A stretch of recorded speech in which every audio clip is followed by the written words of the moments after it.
At our close, when DJ T is back, we'll have it going for you. All right. So let me say welcome and good afternoon to everyone that has made it on this fabulous Thursday afternoon, the 12th of August. All right. As we look to take a step forward on the journey that we began 3 weeks ago. It's so amazing that time has flown so fast.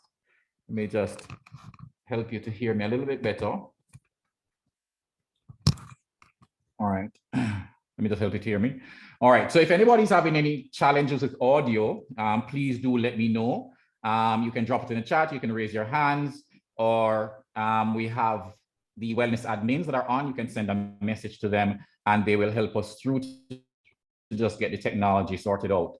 As we welcome everyone and just look to kick this off with, the greatest energy, I think the best energy we can have is the energy from God himself.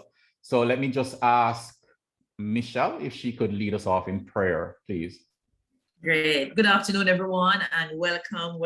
It's good to have you. Let's bow our heads and we give God thanks for this another beautiful day. We are grateful to be in this space together.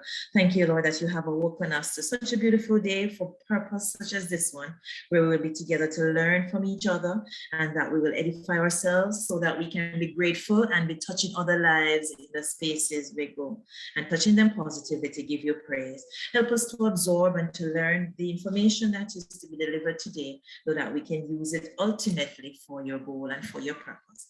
We thank you yet another time and we are grateful always. We give you thanks and praise. Amen. Thank you, Michelle, and blessings to all. All right, so let us step forward, right? I'm hoping everybody had a good lunch and is ready to digest some good mental food. We're going to talk. Our first session is going to really be on gratitude works and how it does not. You learn, from the best in the world. I dare say he's the best in the world when it comes to gratitude. He's a very humble gentleman, but I will dare stretch his reputation that far. I will do first just get us off with a quick recap and just, continue that little warm up to ensure that everybody's ready. Being of the African descent, some of us niggeritis sets in quickly, all right? So let's do this recap. So we've all come through this space that week one, we looked at a personal introduction. All of you got that wonderful book by Professor Emmons, the little book of gratitude, and hopefully will have really made good progress with your personal practice. The second week, we look at your professional practice, looking at how you can bridge the culture gap. And for this week, we want to take a look at how you can use systems to now make systems and strategies, to make what you're doing sustainable. And you will hear it from the perspective of Prof. Emmons, and you will hear some strategies from myself. Now, just for good housekeeping, if you are not on the floor, I'm going to just beg you to just keep your minds muted. It's going to be an interactive session, so you're going to be in and out quite a bit in terms of on and off. But while the session is going on, try to keep your mics closed. All right. So let's just have a little warm-up fun. All right. Now, we gave away 4 prizes the last time. We want to give away about 10 this time. And so this is a quick 2-minute fun exercise for everyone. Everyone just open your mics, and if within 10 seconds, you can find me the teddy bear. If in 10 seconds you can find me the teddy bear, you'll get a prize coming to you after the session. Anybody who can help me to find this teddy bear that is hidden in the picture within 10 seconds. 10. It's in the 9. Can you hear me? Go right ahead, Mr. Leon. Beside the trophy. It's right the trophy below and above the candy, bottom of the picture. Beside the trophy. Trophy and a fudge. Right. Looks like a fudge. Right. All right, guys. Tell me which runner it's beside or which runner it's on. Or which it is on 48. It looks like if it's 58. 58. All right, I said teddy bear, guys. Teddy bear. Yeah, the teddy bear is at the foot of 48. At the foot of 48. All right, so, 48 so guys, 10 seconds is up. All right, the teddy bear is in front of 45, right? Oh. All right, here we go. All right, who can find me the lollipop? 10 seconds. 10 seconds, find me the lollipop, and you get a prize. The lollipop is the third At the No, bottom left. 55. Look at the Bottom number Between of 50 runner. and 48. Between 50 Number- and 48. Between 50 and 48. In the green. In the green. green. Well, behind I'm number not too sure 48. about the lollipop there, right? The Who else lollipop has is another behind better guess for me? 48. It's behind 48. It's behind 48. Right. All right, dear Lord, lollipop. I can't No, see the lollipop. 53. Right here. 53 on the skirt. 53, 53 on the skirt. right there, right there. All right, there you go. Prof. Yeah. Emmons, we're gonna send you a prize all the Yay. way. Said it was on the leg. All right, who can find me the tennis racket? 10 seconds. You guys only have 2 more prizes. The tennis racket is on 58. 58 shoulder. Shoulder. Shoulder. All right. Shoulder. Shoulder. 33. It's 58. I will go Hold on. with You're gonna 58. pick up the winner I will because go all of with us are 58. talking. 58 shoulder. All right, so here we go. For the last one, you're gonna have to drop this in the chat, right? So we'll figure out who goes first, right? So this one, you're gonna have to drop it in the chat, and this one's for the biggest prize of this session. All right, the car. Who can find me the car? The car is in front of She said drop it in the chat, the chat. The Drop it in the fifth chat. of 53. All right, Nicola Martin 33. in front of 33. It's right up here. All right, Nicola. Right, that was No, good. this does not work. Nicola, you got the prize. All right, guys. I realize Ricardo said 33. Thank you. But, you have to be more specific, right? But Marie also said it before me. After me, she said in front of 33. All right, Fiona, you're the judge. You will determine who is the winner and tell us at the end of the day, right? All right, here we go, guys. We're gonna move on. We're gonna move on. Here we go. Next fun activity. This one is called Gratitude Pictionary, right? Now I'm hoping that I can find my. All right, I need to find my whiteboard, right? So Gratitude Pictionary, it's simple, very easy. All you need guys to do is just be the one to identify what I'm grateful for and tell me why. And if you're the one who does that within 20 seconds, then you get a chance to win to help somebody else to win a prize. Everybody else who is not in it, feel free and just write something to give you a prize as well. All right. So here I go. I'm gonna start drawing my picture, and all you need to do is guess what I'm grateful for today. And if you can guess it, you're the winner. You get a prize, and get the prize. You get to give somebody else a prize by you drawing. All right. That's my first line. Who can guess what I'm grateful for today? Line. A line. Reasonable. Smile. A Ah, smile. who said that? Marie. I said smile. Oh, Marie, you are Marie. brilliant. You're extremely good at Pictionary. So there is a wonderful young lady in the audience, right? That is the reason why I'm grateful for smiles. Marie, could you guess why I'm grateful for a smile today? Your wife. My wife. I wonder why you my wife is in the audience. Yeah, I suppose I could have chose that one too. But there's a wonderful young lady by the name of Fiona Myrie. She a couple of weeks ago gave me a wonderful a surprise when I came to work with a smile on a bag with breakfast for me. And looking back at that, I really felt really grateful to have a good team. And so my smile represents it. All right, so Marie, your turn. You can draw. You just get to get your annotation tool. No, I don't remember. All right, so it should be somewhere down at more at the bottom of your screen where you have that triple dot. It should allow you to find a pen, and all you need to just draw on the screen and everybody else would see. And It's actually for us, it's actually at the top. So go At the to top view for you. options. Yeah. Go to view options, click on the drop down, you see annotate. great, thank you for that. All right, Ricardo, if you want to put Ricardo's name down for a prize as well. Thank you for being so Great. kind and generous to everyone. Marie, your time. Can you find it? No. Can't find it. Ricardo, I'm Yeah. going to pick you to help us to get the next winner then. See that you know where it is. Can you annotate something that you're grateful for today? And let's see who can guess it and get another prize.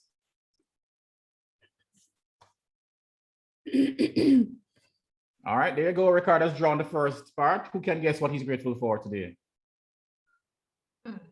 Like, what is that? Sunshine? No, food. Yep. Sunshine. Who guessed that a while ago? You guys are so good. Maureen.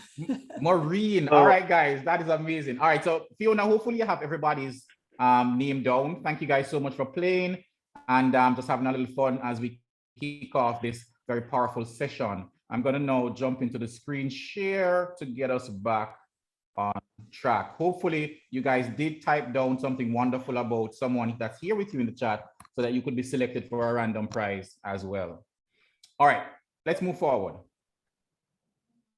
So we're talking about gears, gratitude, empathy, and appreciative relationship. We are trying to give you some support, or we're on a journey to give you the support needed to help to develop a more virtuous and positive culture in your organization. Gratitude because it delivers a more long-term focus and an outer orientation, which is so important at work. Empathy is at the heart of emotional intelligence, which we know is critical at work. An appreciative relationship helps us to see and add value to others as it helps us to recenter and give appreciative value to others, right? So we want to remind you, and this is just a quick recap of the past 2 weeks. If you're here to jump from whatever has gone wrong to get it back right, then this is not the session. This program is about shifting from just getting things back to the way they were to getting things to where they are best. So we are trying to help you to get a new lens, a new way to see your organization as becoming its best self.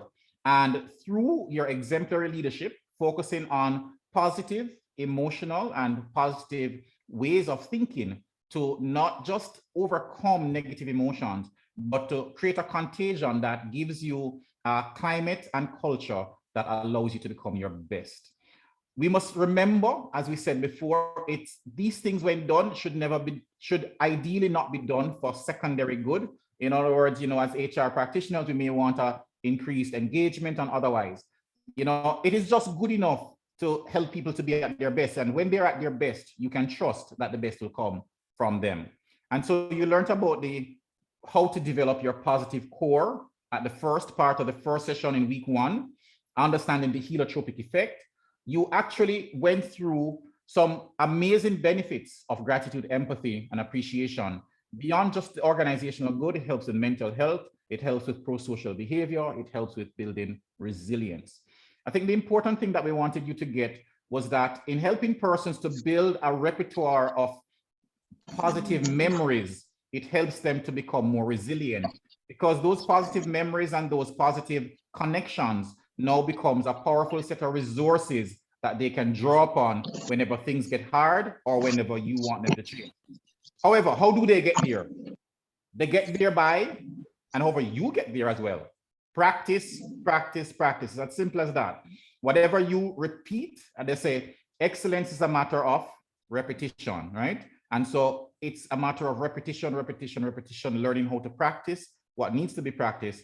And in doing so, choosing the right exercises to practice, choosing the ones that have been shown to work, then whether it's gratitude, empathy, or appreciation, then as a manager, as a leader, as a change driver, then what you should find is that others will now start to mirror the emotional tone that you are seeking to build in your organization. We gave you this gem.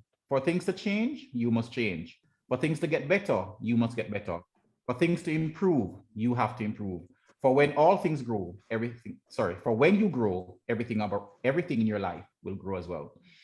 So that was week 1. Week 1 is about you, you becoming your better self, but appreciating the direction that you're trying to go. It's not just simply about gratitude, empathy, but it's really about building that positive core for greater resilience and to be able to build that capacity or that resourcefulness within your organization through those positive history. Last week, Professor Furr came and he gave you a look at how to build your professional skills by focusing on culture as a means to change.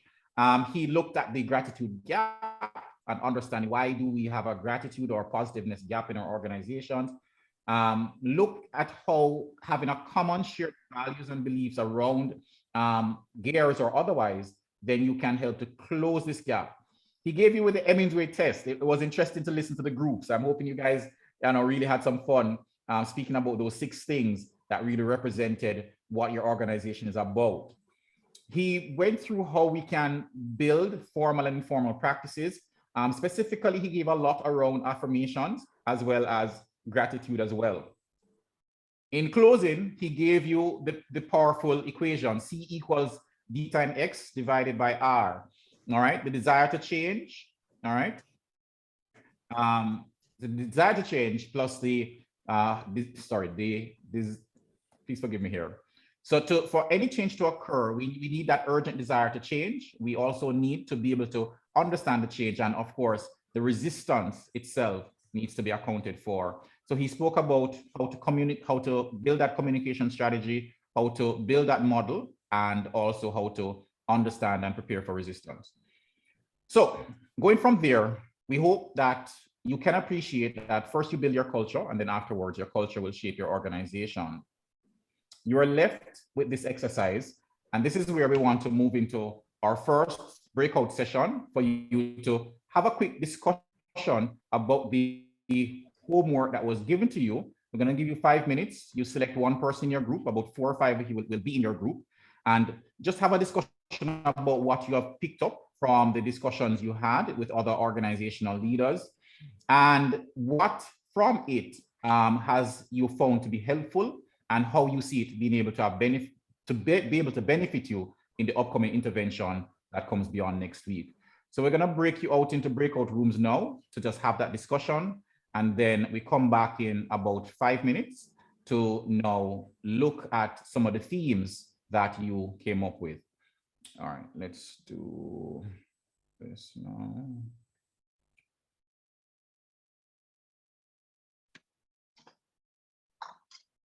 No, you're gonna have a meeting? All right. So enjoy your discussion, guys. We'll see you back in 5 minutes.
All right, welcome back, guys. Welcome back.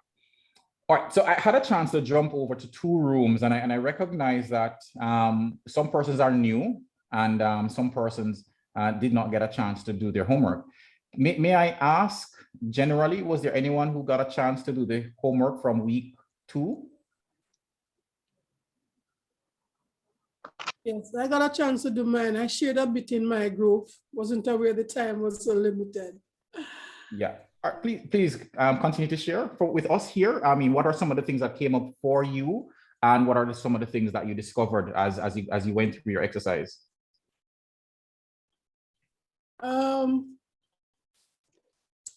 So what I had shared in my group is that some people are of the view that, of course, expression of appreciation comes in the verbal or written format. And they're saying that people embrace being appreciated for their hard work. At the same time, some people believe that our companies now are more focused on you getting paid for doing your job. If you go above the call of duty, it's just viewed as you're trying to prove a point or trying to get promoted. And on the second question, could you envision your workplace having a stronger culture or gratitude? And some people believe that yes, with more training, resources, and another company believe that the brand and the culture are tied to the uniqueness of the employees and their contribution to the organization. So, thanks so much for that, Maureen. All right, so I can definitely, and I think it can all resonate with us that sometimes when persons express appreciation, you don't know if it's genuine, right? And you don't know whether they're doing it for purpose. And this is one of the potential barriers that we had mentioned the last time. And we have to be conscious that you may be doing a positive, but that positive, as we shared the last time, positive emotions, negative emotions can bring both positive and negative experiences, or can be felt negatively or can be felt positively. Not because the emotion says positive, it means it's going to have a positive outcome based on how the person interprets it. And so, as change leaders, we have to be conscious of these things. And I'm so happy that that sort of feedback came to you so that you can really be conscious that you have to really show that sense of genuineness, and you have to build that trust, build that positive climate as you're going through to really build out that culture. All right. And I'm very happy that you found a positive response to building out that culture of gratitude. Was there anyone else that got a chance to do their homework? I had the discussion with 3 persons. The similarity was that they agreed that it is supposed to be top down from management, and that doesn't normally happen. But within and among staff, when they try to help each other, that appreciation is expressed there and not necessarily from the top. So that was a general theme coming out of that discussion. Barrier 2 was a lack of trust, and whether or not it was genuine or it was just to save face. Oh, that's interesting, right? All right. And about the value of building a stronger culture of gratitude? We're saying that it would require a change in the mindset and the culture. And simply, it can be simple in the form of verbal and not necessarily something tangible. One person did express that persons would be in the lift together and not even say good morning to each other, because there was such a huge line of demarcation between management and the lower level staff. So even changing that kind of culture would help because it's important to lead by example. Yeah, very true.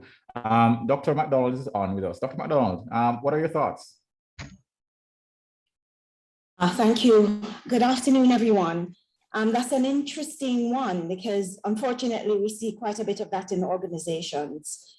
I don't know what the culture of your organization is or what others, how the behavior of other managers, but as you said, it's generally, if the leadership is behaving that way, unfortunately, people believe that it's okay to be that way. But I would imagine, I'd like to think that, having been on this program, that you may, take something back, hopefully to share with your team. And, hopefully we can start building, say, middle out. And, hopefully, maybe somebody will see something different and decide that, they may want to be a part of that. But these are things that I think people need to talk about in organizations. They need to raise, because these are the things that cause, negative cultures and toxic cultures, unfortunately. Very, very true. And I'm sure, I don't want you guys to think that this is a Jamaican thing. I'm sure if Prof. Emmons jump in, this is recognized globally in research that there is a void in terms of leadership manifestations of the cultures that they desire. And that void is what programs like this and many more globally that he and others have been a part of is about helping to correct. And so, I do hope that you guys enjoy the journey. Prof, what's Thank you. Yes, no, I'm glad you brought that up, Ijah, because I'm going to talk about that actually. That very question. All right, so he's coming on in less than 2 minutes. So we're gonna allow him to answer when he comes on in his session shortly. All right, Nicola, I saw you had your hands up. Let's give you a minute. All right. Hi, good afternoon, everyone. I was actually at the session last week, but I didn't get my homework because I didn't get to finish the session because I was actually on the road and streaming from my cell phone. All right. So in my organization, I just checked, and yes, gratitude is expressed here. Persons normally tell you thanks for whatever. Well, I can speak from an HR standpoint, and from here that persons would normally come back and tell us thanks and to say that they appreciate the work. And I know that some directors, they would normally send an email or big up their staff to tell them thanks for the work that they have been doing.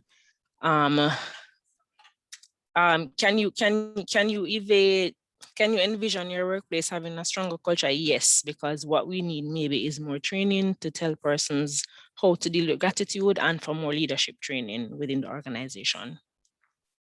Yeah, thanks for that, Nicole. And I know Ministry of Economic Growth and Job Creation. I've been around you guys for a little bit, and I do know that I can agree with what you shared. But I do hope that for those of you who didn't get a chance to do the homework, that you will, because one of the things that we want to encourage you to do as you're going to the 8-week exercise is to build a team, build a cross team so that you can build from the knowledge of each other, build from the successes, and also learn how to overcome challenges together. And so hopefully for those who didn't, you'll do this exercise. We do have a WhatsApp group for the course, and so you can use the course. Due to time, I'm going to make the questions, further questions stay until we get past Prof. Emmons' session. So we're going to just ask you to just hold the question, Jeanette, and I'm going to just take the next step forward. I'm hoping you guys have gotten a little slice of what it is like out there across the organizational landscape in Jamaica, and it gives you food for thought as you go forward into your exercises. All right, so we're going to shift into a section that looks at gratitude works, and importantly how it does not as well. And so we have probably the best person in the world to speak on this, not probably the best person in the world to speak on it, Professor Robert Emmons. He's a professor of psychology at the University of California, Davis.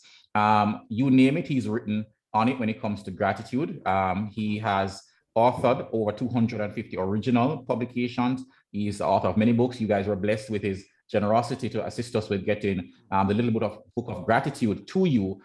He was really outstanding in giving us support, even when customs gave us some challenges. And so we really do thank him for that support, and hopefully you guys continue to bless others from the gift he has passed on to us.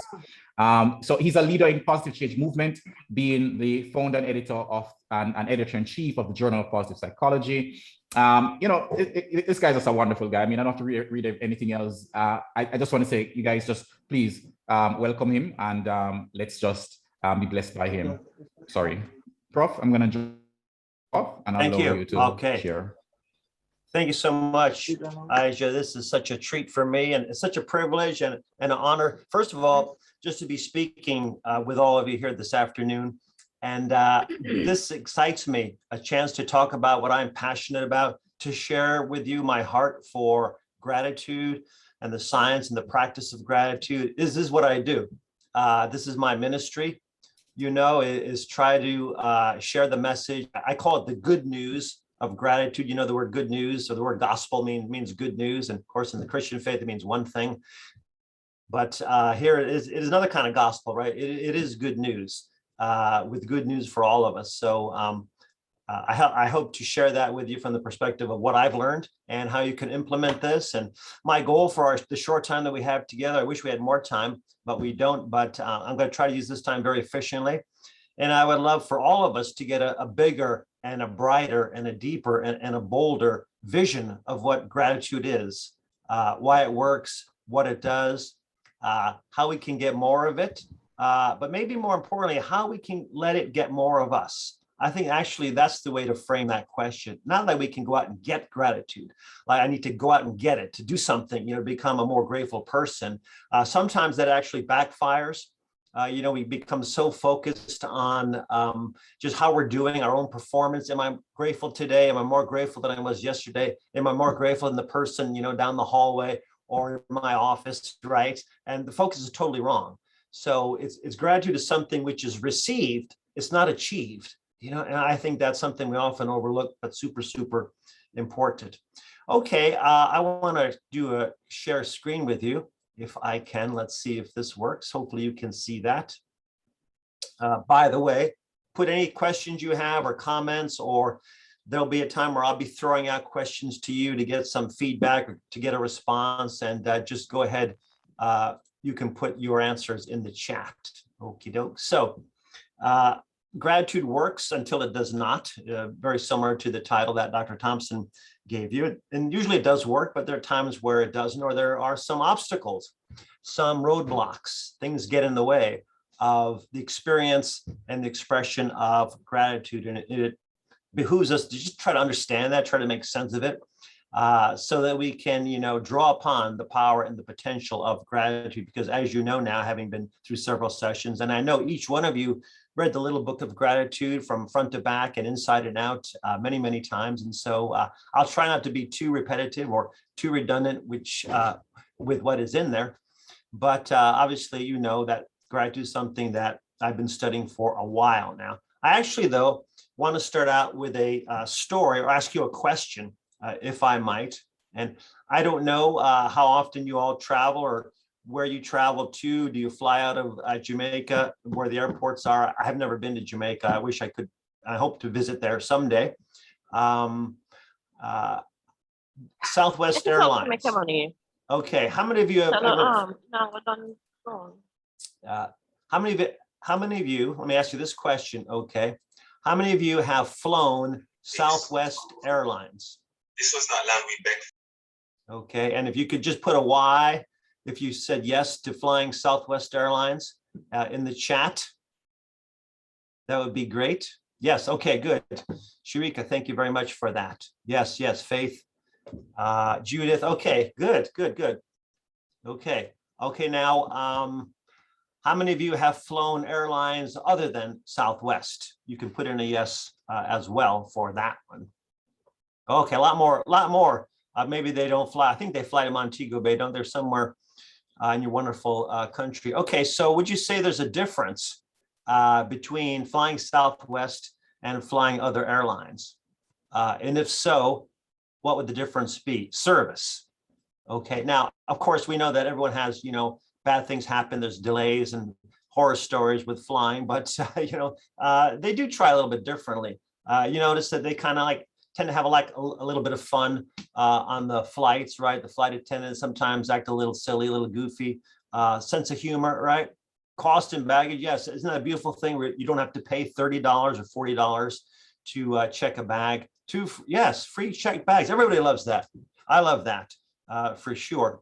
Well, anyway, we could spend a lot of time talking about our favorite airline and airline stories, but I just wanted to mention that, here we go, here's a little picture. So a few years ago, I was flying, so I'm here in California, Northern California, Davis, which is near Sacramento. I don't know if anybody's familiar with this area, but I was flying from San Diego, Southern California, up to Sacramento. And so I was in the boarding area, and you know how it works. Those of you who've flown Southwest know you have to board, you have to queue up in these different lines, depending upon whether you're in the A, B, or C group, right? Depending upon when you checked in for your flight.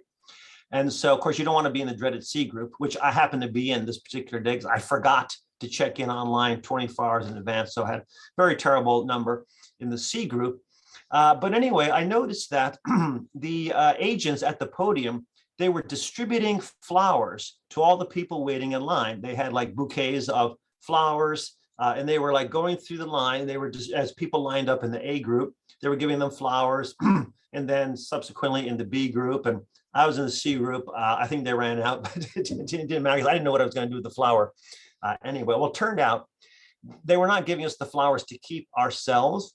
They were giving us the flowers so that we would hand a flower to the agent at the gate, the agent who was scanning the boarding cards or the phones, because it was her last day working at this airport, and she was going to be transferring to a different airport. And they wanted to show their appreciation. They wanted us to participate in their celebration of her. And if you know anything about airports and employees and airlines, very close-knit group. They worked together for a long time, many, many years. So it was a big deal that she was leaving, and they wanted to celebrate her, to show their recognition and appreciation. And they wanted all of us to participate. And I'd say the entire climate changed in that waiting area. It's usually not a very happy place. Look at this picture here. Well, you can't see their faces. I guess that's why they are able to put this online. But not a lot of joy in these sorts of lines and queues. There's always a crowded, jammed in there, and wonder why the line's not moving and all those sorts of things. Well, anyway, what's the point of the story? So a few years ago, and this was after this occurred, I actually got down to Southwest Airlines to give a talk about gratitude. Evidently, gratitude had always been part of their culture, part of their mission, and they were investing some more resources, trying to learn more about the science of gratitude. So, because very few of us are actually gratitude scientists, they just found me and they invited me to come down and talk about what I had learned. So I'm thinking, I need to tell a story. Right, everyone's got their favorite, airline story about. Usually, it's a horror story, right, about lost luggage and missed flights and delays and those sorts of things. But I got to be positive, right? I'm a positive psychologist. I got to be grateful because they're having me come down, being very hospitable. So I tell this story about the gate agent who was at her last day, and we were all giving her our flowers. Well, I get through about 2/3, maybe 3/4 of the story, and then all of a sudden, I see a hand pop up. There's 400 people at this meeting. They're all sitting at round tables in this big ballroom. Okay, I see a hand go up from the corner of my eye, and I hear a voice cry out, "That was me!" And guess who it was? It was the flight attendant, not the flight attendant, but the gate agent who on that day was at this meeting like 3 years later. I mean, what are the odds on that? That there's at the time about 50,000 Southwest employees. I think it's 60,000 now. There was 400 people in this room. This was the company-wide culture committee annual meeting where I discussed culture of the organization. And there she was. So it was like we had staged it. It couldn't have been more perfectly timed or planned. And so it was really cool. And she came up afterward and took a picture with me. Where is she? There is Christina right there. This was at the event. Okay, so gratitude is part of culture, right? Culture is part of what a company like Southwest Airlines is all about. Herb Kelleher was their legendary founder and chairman of Southwest Airlines. Now they've been flying 50 years. I think this year is their 50th anniversary. And this is what he said.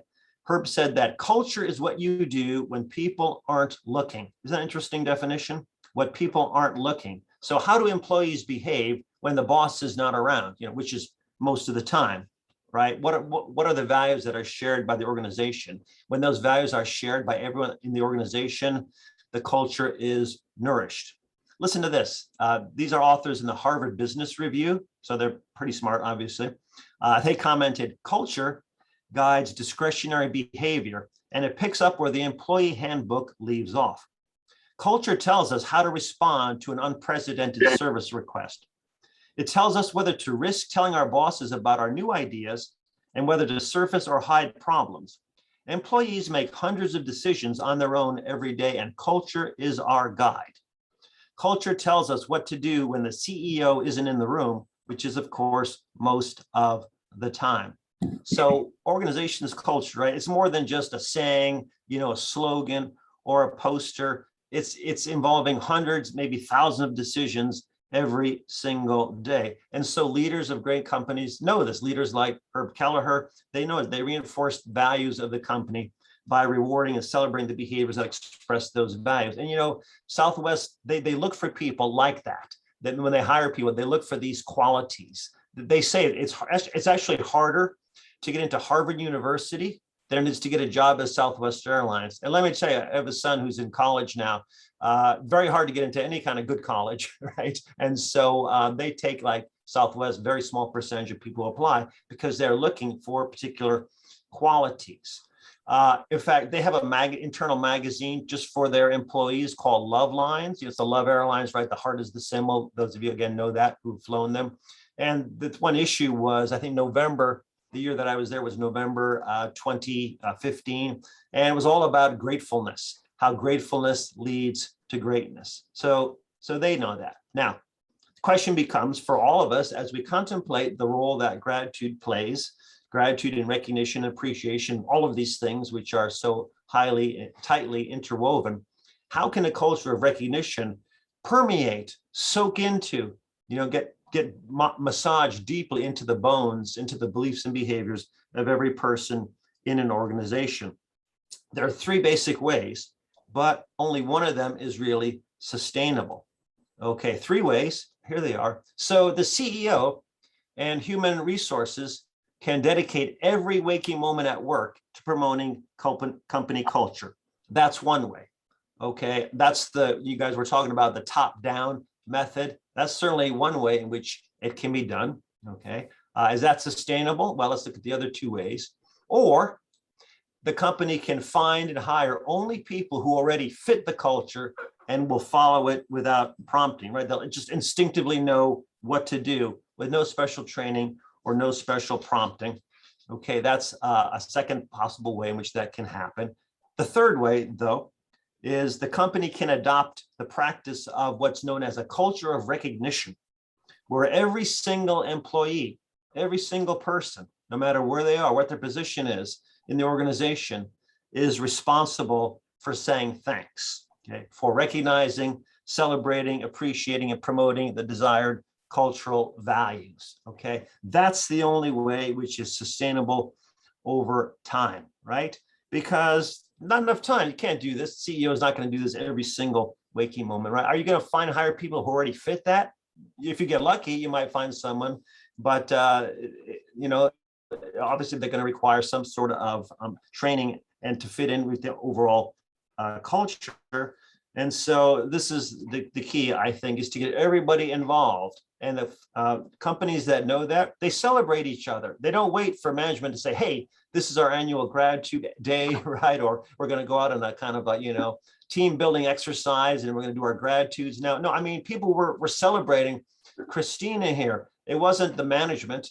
I'm sure they did their share, but it was her fellow employees, because after all, it's our fellow employees, our fellow colleagues that know us best, right? They know our day-to-day activities. They know what we're doing. They know what our likes and dislikes are. And so, and I don't know if Ryan, Dr. Professor Affair talked about this when he spoke with you, but we know that peer-to-peer recognition is even much more powerful than top-down recognition. So that's a really important, I think, point to make. And part of the culture is everyone is on board, everyone is involved, not just a select few.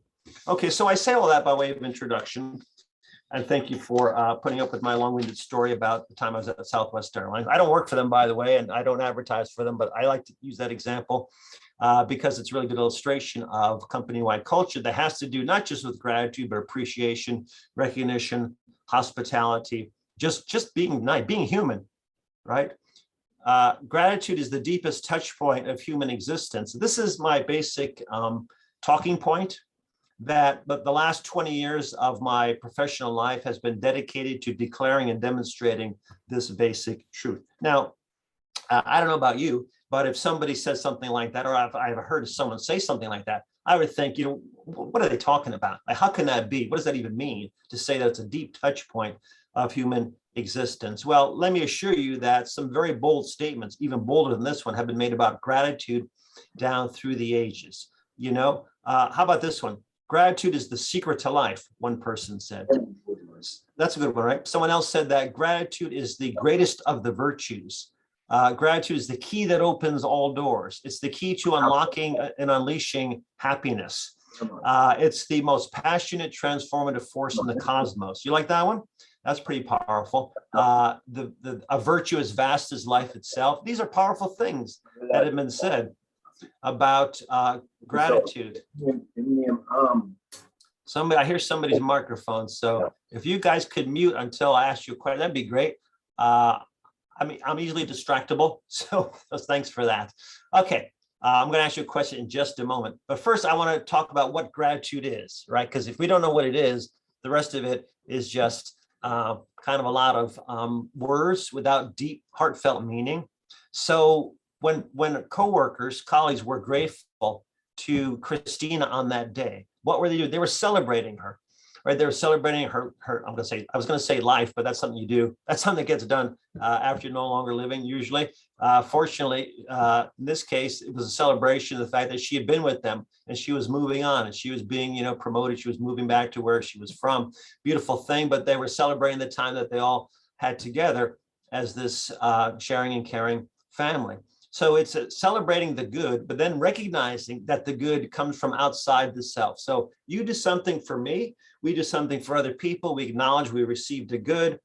We want to pay back that good. We want to reciprocate that good. So it's saying yes to life, right?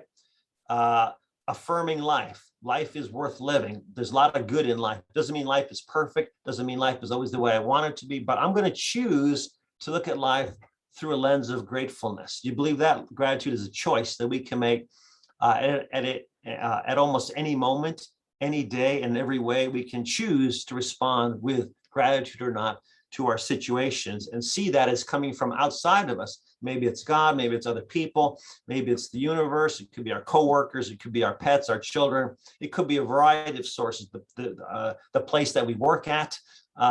Many different things cause us this feeling of a gratefulness or this recognition. Is expressing gratitude the key to unlocking and unleashing happiness? That was the question that I started with when I began my research. I was interested in happiness. Happiness is a pretty important thing, When people are asked what's the most important thing in life, they might say, well, health is important, my family is important, God is important, my job, okay? But ultimately, they want all these things because they believe that all of these will lead to happiness, deep, sustainable, internal happiness, the kind of contentment that we're talking about, not momentary, just pleasure or feeling good, but a deep and abiding sense of peace or contentment or well-being. And turns out there is no gratitude, there is no happiness without gratitude, there is no resilience without gratitude. That gratitude, in fact, is the key to calmness, contentment, sense of confidence. That gratitude leads to wholeness and wellness and fullness, and helps provide all those things that we so desperately want in life. Okay, so I understand you had an introduction to the science of gratitude a few weeks ago, so I'm going to go over that pretty quickly. I want to talk mostly about some of the practices that we can engage in that can help build gratitude from the bottom up, from the ground up, because grateful cultures, grateful organizations and grateful cultures are made up of grateful individuals. So collectively, if we increase our quotient of gratitude, it's going to have an impact at the collective level and at the cultural level.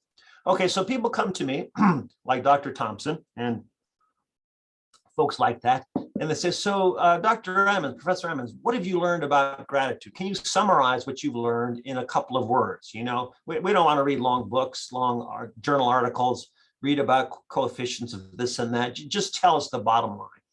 So I say, okay, how about this? 2 words. Gratitude works. Okay. How many of you believe that gratitude works? If we were in person, I could have you raise your hand. You could just put yes if you believe gratitude works in the chat box. Thank you. Gratitude, but there's more to it than that. So I have to unpack it a little bit. Okay. Because what does that mean? Well, it means that gratitude has the power to heal, to energize, and to change lives. Okay. Gratitude can heal us when we need healing. Gratitude can energize us when we are feeling worn out, worn down, defeated, depleted by life. And gratitude can reset our buttons, right? It's like pressing the reset button. It can change us. It can transform us. It can move us in a new direction.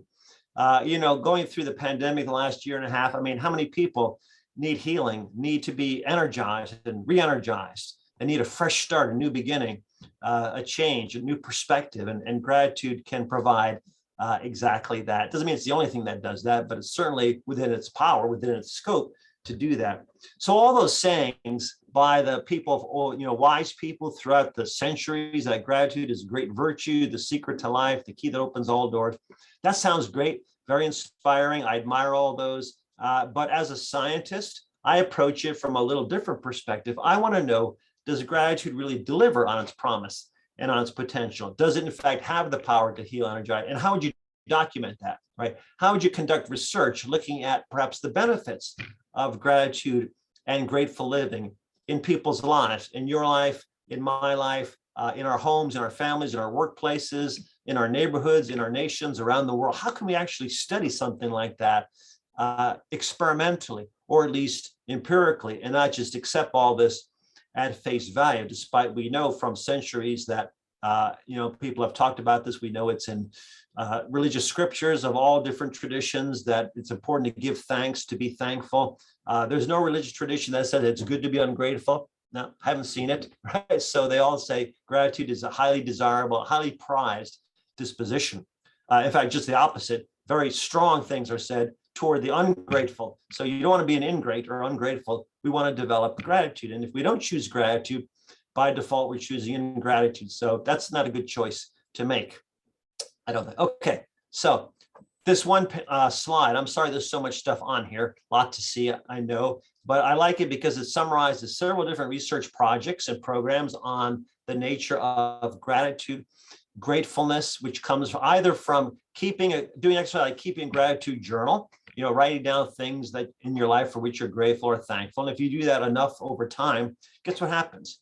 You become a more grateful person. You actually start to look for and see and notice and take in the good and really appreciate the good that you see in yourself, in others, and around the world, and so on. And you feel better emotionally. You actually become more alert, attentive, awake, energetic, enthusiastic. You have more joy. You have more contentment. You're better able to cope with stress of all sorts, little stress and big stress. So both the slow drip of everyday stress and the major personal upsetting events, upheavals, losses of various sorts, illnesses, divorce, disease, disappointment, all the terrible D's. People cope better with that if they have gratitude in their toolbox of coping techniques. Grateful people also are more nice to be around. So the relationships are deeper and better and stronger. They're more giving, forgiving, generous, compassionate. So there's psychological benefits internal. There's relational benefits outward. Okay? There's spiritual benefits, connection to God. And there's also motivational or behavioral benefits. Grateful people actually are more successful at achieving their goals. Studies have found that. They get depressed less often. Okay, so whether we're talking about increasing positive outcomes or decreasing negative ones, we find that gratitude works. Gratitude, in fact, has the ability to heal, energize, and change lives. And I won't go into that in any more depth, except to also share one more slide. And then I'm going to show you a 90-second video, which I think is a really good summary of the science of gratitude. Gratitude is good medicine. So you're in healthcare, and you know that gratitude leaves a stamp on our physical bodies. It affects what's going on in our bodies and our brains. And so gratitude, for example, is related to clinical outcomes, health and illness and disease, to biomarkers like cortisol and blood pressure and inflammation. Okay, it's related to health behaviors like smoking less and sleeping better and taking better care of your health and getting more exercise. So every day and in every way, we're learning that gratitude matters, that the grateful mind, the grateful heart reaps massive advantages across domains, spheres of functioning. And these are sustainable, these are measurable, and these, they matter. They're clearly outcomes which are really, really super important. I got to stop this share and I'm going to go to a new share because I'm not sure I turned on my sound. I do want to show you the video clip right now. Whoops, go back to that. You would think after a year and a half of doing this, to have it all down. Okay, gratitude works in the workplace. We know that is true as well. Well, that gratitude matters. And of course, that's the context of this entire series and this workshop. Go ahead. So, someone have a question? Okay. Okay, so I'm going to show you this video right now. This is a 90-second little clip about the power of gratitude. Whoops. Let's try that one again. Here we go.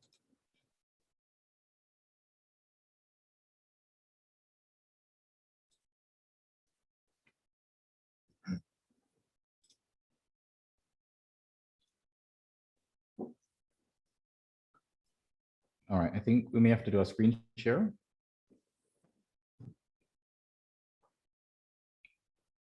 Sorry, Prof. Emmons. I'm not. Prof. Emmons? Can you hear us? Yes. Yeah, the video is not coming over. Oh, it's not? No. Can you see the video but just not hear it? No. Or you can't see it either? Can't see it either. Ah, thank you. Launch a new screen share. Let Possibly. me, okay, so let me try that again. Okay, so I'm going to go back to screen share. Okay, let me try that. Sorry about that. A new share. I know what I did do. I didn't go to new share. If it doesn't work, I'll just skip it. Okay. Share sound. Okay, can you let me know, Ijah, what you see right now? We can see a screen with a blue. A blue thing? Yes. Still? Okay, so this Full should work screen. this time. Yes. Okay, and then if you don't hear anything, maybe put it in the chat, okay? Or whether it works or not. Let's start again. Do you want to be happier, healthier, and an all-around better person? There's a way that is free, easy, and totally up to you. It's gratitude. Gratitude is much more than saying thanks. It's a way of seeing the world. And with practice, we can train ourselves to feel gratitude more frequently and powerfully. The scientific evidence is clear. Practicing gratitude is good for you and your loved ones. Grateful people get sick less, have healthier hearts, exercise more, get better sleep. Grateful people are more optimistic, overcome adversity better, find greater joy in life. Grateful people are more generous with their time and money, are more forgiving, and build better relationships with loved ones. Just like strengthening muscles, you can build gratitude simply by exercising it. So, how do you develop an attitude of gratitude? Take the first step now. Write a letter to someone you know and tell them why you are grateful for them. Or think about the blessings you may take for granted. Or start a gratitude journal at thanksfor.org and get serious about becoming more grateful. Thanks for watching. So, I guess I could have saved about 30 minutes if I just showed that video from the start. You know, it's a very nice summary, condensed view of some of the benefits of gratitude. In the last part of it, they start to talk about some of the practices, which we will get into. So the next half hour or so, I'm going to talk more. It's going to be more interactive, where I'm going to ask you some more questions and give you some more exercises or practices beyond what you were able to find in the little book of gratitude. Just want to mention one more thing. So the question is, why does gratitude work? And I suggest in the little book of gratitude, there's three things. There's the arc of gratitude. And again, because you have the book, I won't spend much time on this, but the A stands for amplify, turns up the volume on the good, right? Like a speaker, for example, or sound when it's working, makes sound, bigger so you can hear it better. It rescues us from the bad. So it's rescuing us from things like entitlement, resentment, worry, anxiety. And then it's connecting us to other people, right? So gratitude is really social, it's really relational. So those are three important reasons, very important reasons why gratitude works. Okay, now, having said that and having seen that, here's what I want to ask you. Okay, so I want you to think just for a moment. It seems like, a lot of times, instead of gratitude being, the pathway to happiness or to joy or to wholeness or wellness, fullness, goodness, it's more like a wall that we crash up against. It's more like a big boulder. I think of a picture of a big rock. It's a big obstacle. And here we are on this side, and maybe, grateful living is on the other side. We just can't get there because there's a huge obstacle or roadblock. So let me ask you the first question here. There's two parts to this. Okay. Question one. Okay. Well, the overall question is, why can it be so hard? Why is it difficult? And I can confess to you, I think that's okay, right? I can confess that it doesn't always come that easily or naturally to me.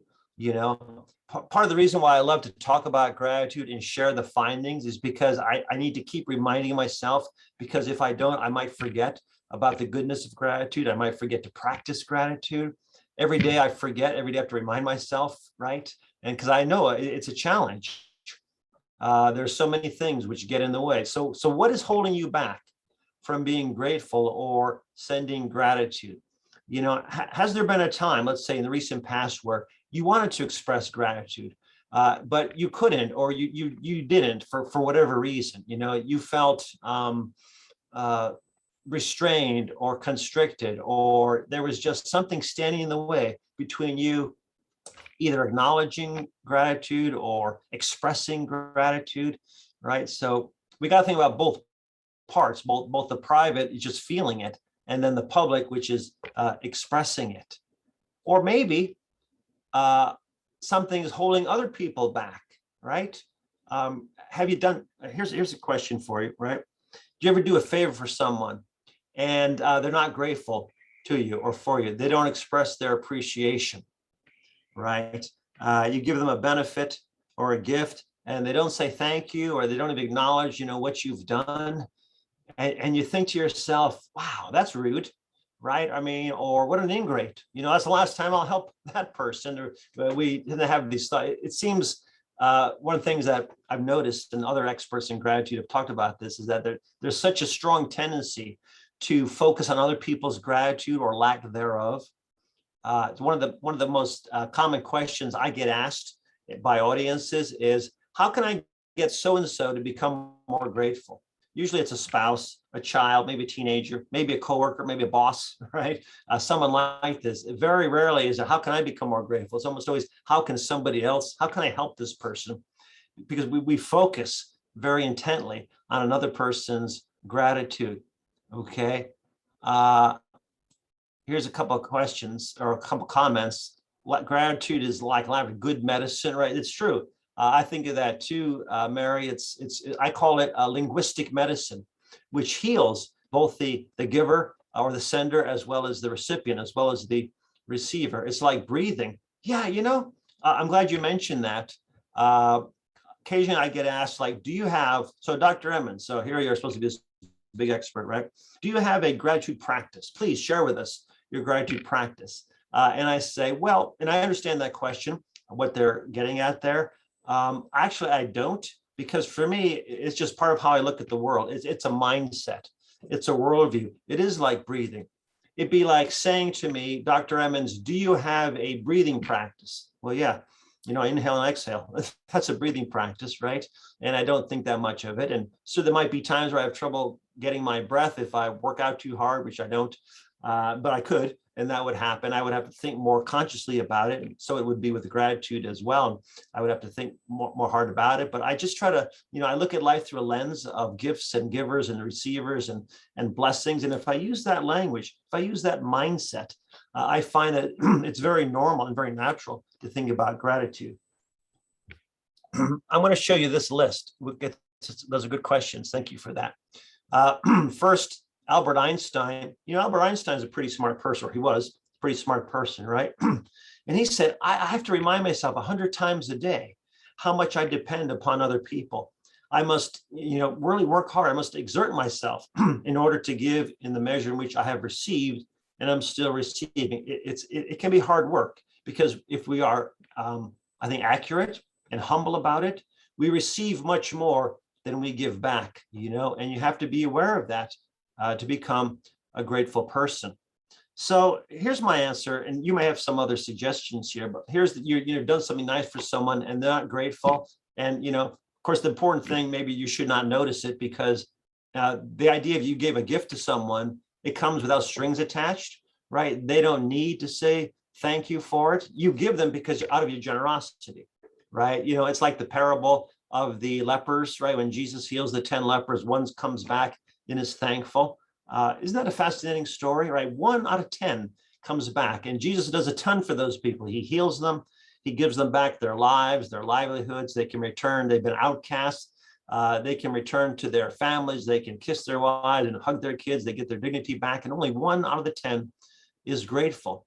Now, the fascinating part of that story for me is not the fact that 9 were ungrateful and 1 was grateful. And this is supposed to be a story about, don't be like the 9, be like the 1, right? That's the lesson. Well, no, I don't think that's the lesson at all. In fact, as I talk to theologians and preachers who have studied this particular parable, they say what it's really about is about grace, and it's about giving, and it's about giving without strings attached.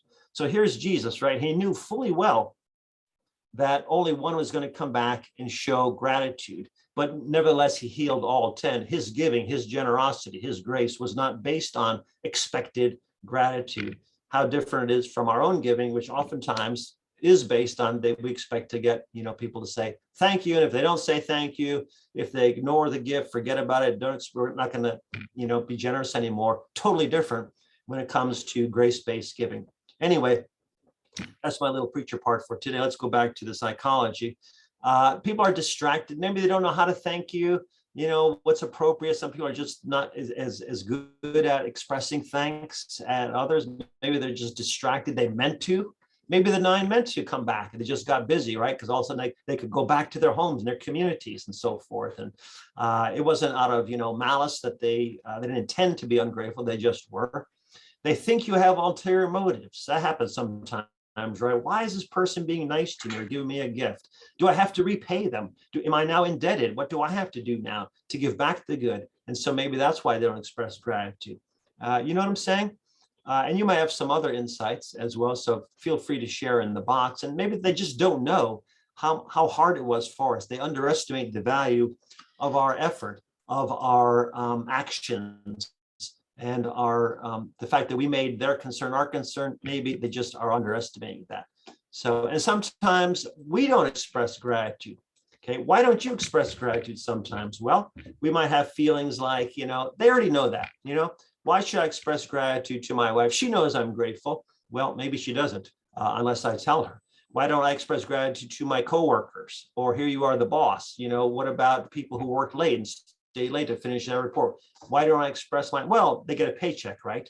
That's how I express thanks to them. I don't have to tell them that. Well, they don't know that otherwise. You say, I don't have the time to be grateful. They're just doing their job. People don't receive thanks very well. There's lots of reasons why. All of these things are just excuses sometimes, just hold us back. So there's less gratitude being spread around, less being given, less being received. The culture of gratitude, the culture of recognition really suffers if we have these obstacles. I've learned over the years too, that there are a number of gratitude myths out there. Myths are false beliefs that people have about the nature of gratitude. Sometimes these hold us back. This is where gratitude can fail us sometimes, where gratitude might not work. You may have heard these sorts of things. And I don't think any of you believe these, but I know a lot of people do. Some would say that, gratitude is just positive thinking. It's just happy thinking, right? And the world is such that, look, we got real issues. We got challenges. We have poverty, we have discrimination, we have racism, we have pandemics, we have suffering of various sorts. How can you just put on a grateful face, right? And just pretend everything is something to be celebrated, something to be grateful for? Well, we know gratitude is much more than that. Gratitude is choosing to look at the good. Sometimes we find the good through the bad. We find that there was suffering, but now there's redemption. And we celebrate the fact that we came through that. We're stronger, better now than we were before. So it's realistic thinking, I think of it, not positive thinking. Some say gratitude makes us complacent, So a boss might say, I don't want to have a gratitude recognition program because then people won't be so motivated, right? They'll think that I just appreciate them for whatever they do. I'm satisfied, they'll become complacent, satisfied, lazy even, right? And some have said that gratitude undercuts ambition. Totally false as well. And we can easily show that that's a myth. Here, I want to share this with you. I love this finding. So I do a little work in the area of healthcare philanthropy, where healthcare providers, systems, hospitals, medical settings, they rely upon giving, generosity, donations from companies, from foundations, from the government, from individuals and their families to help, do the work that they need to do. Did you know that the number one reason, or the number one source of all gifts given to healthcare is individuals and their families? Okay? And the number one reason why people give is because of the desire to express gratitude for care. 34% motivated people to make a charitable gift to a hospital. You know how much money is given to hospitals every year in the United States? In 1 year alone, 2 years ago, it was $30 billion. 34% of that, 80% of that 30 billion is by individuals and their families. And then a third of that, the main reason is to express gratitude for care. So super important. So that doesn't sound like complacency to me. Okay, here's another one. You have to feel grateful to act grateful. Do you ever hear that one?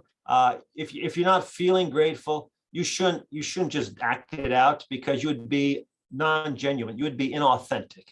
I think sometimes we overestimate authenticity and genuineness. Now, don't get me wrong. I think it's important to be authentic and genuine when you express your thanks.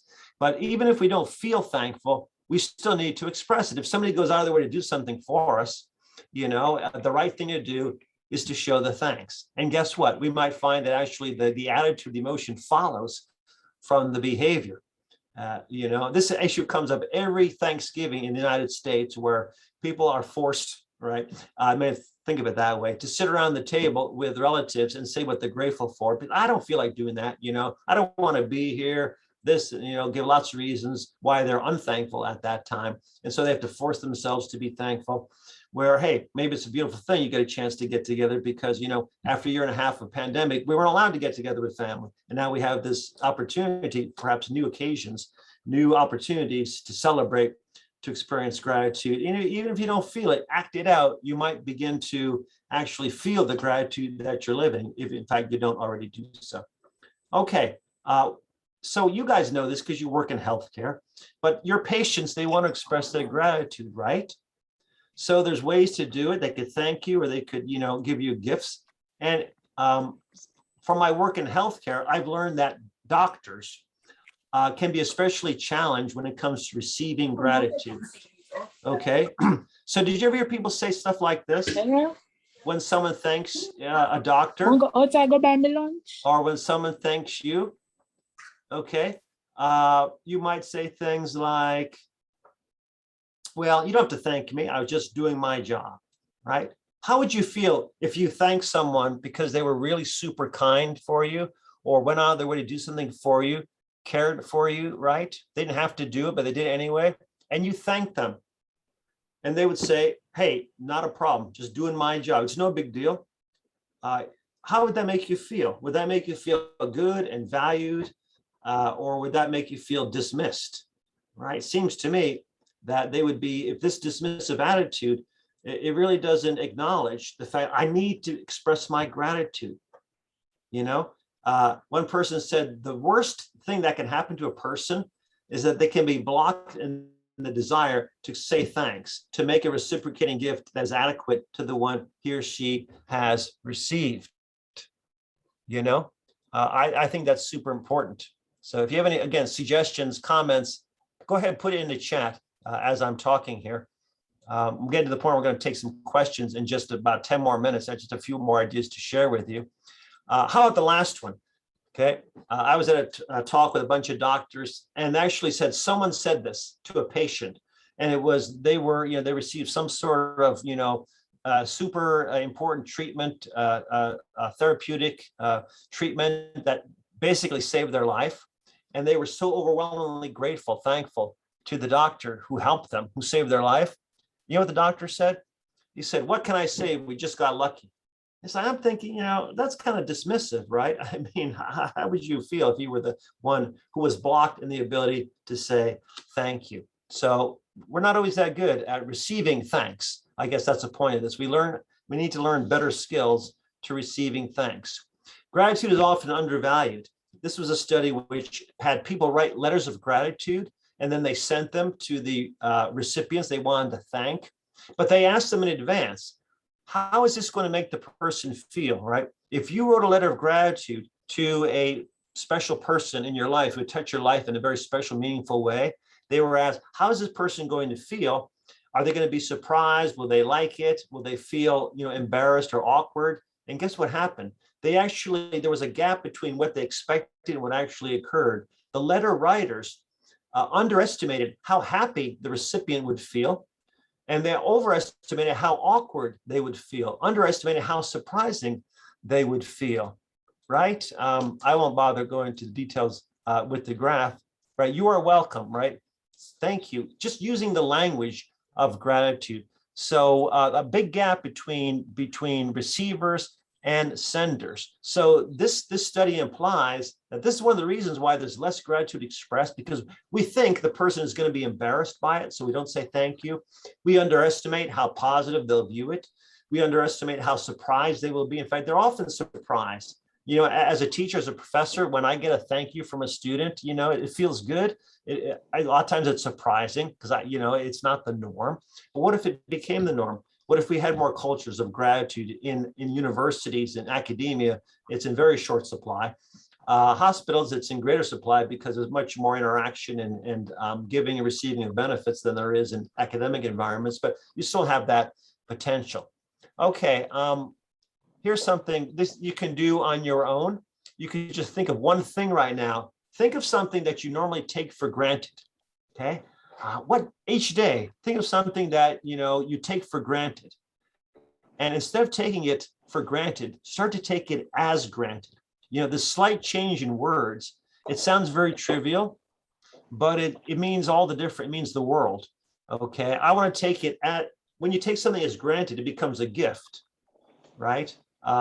So every morning, because my wife gets up much earlier than me. I know this is going to sound terribly sexist, and I don't mean it that way, and I don't think it is. But she makes the coffee, and I have a hard time becoming alert unless I have some coffee right away in the morning. So because she gets up so much earlier than I do, she makes the coffee, and then I text her and I say, is the coffee ready? And then she brings me the coffee, and our dog, who enjoys that, it's part of his routine as well. He comes over and by the bed, and I pet him, and I have my coffee, and that's how I start virtually every day. Okay, now I guess I most of the time say thank you, but I suppose I could take, if I took that for granted, and I thought to myself, okay, what would my life be like? This is a very trivial example, obviously, without that morning cup of coffee, or without that, evening cocktail, for example. So think of your life without something pleasurable that you might take for granted. A really super good way to become more grateful, because then you start taking it as a gift, as granted, not for granted. Super powerful, right?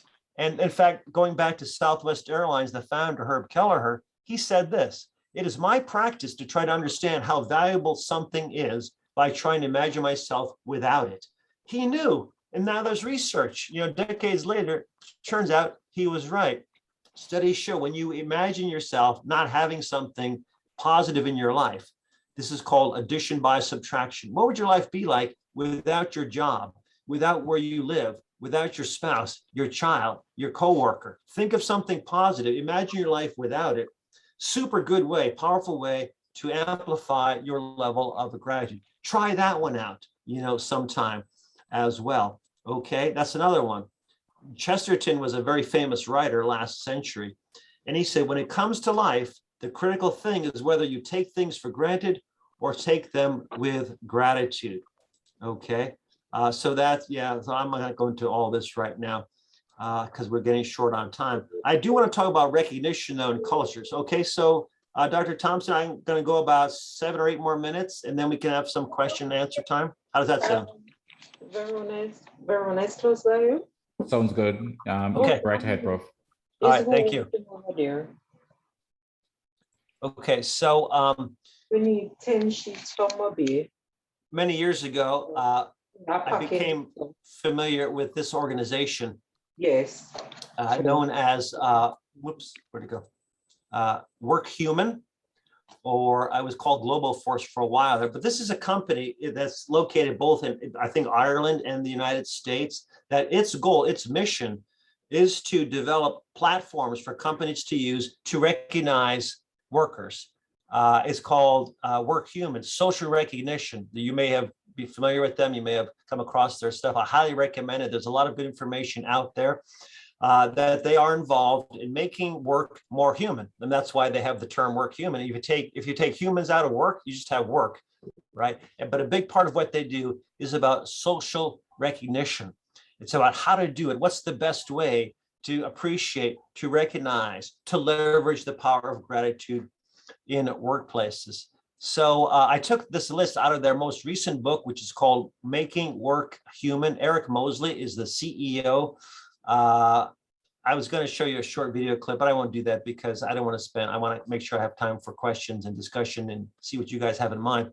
But one thing they talk about is what recognition is and what it is not, the wrong way to do it and the right way to do it. Okay. So for example, if you want to recognize an employee, like remember Christina at the gate of Southwest Airlines, the right way to do it is to be very specific, not to be vague. So you wouldn't say, thanks for all you do, right? That's not recognition. It's just a generality. It's a platitude and people know that.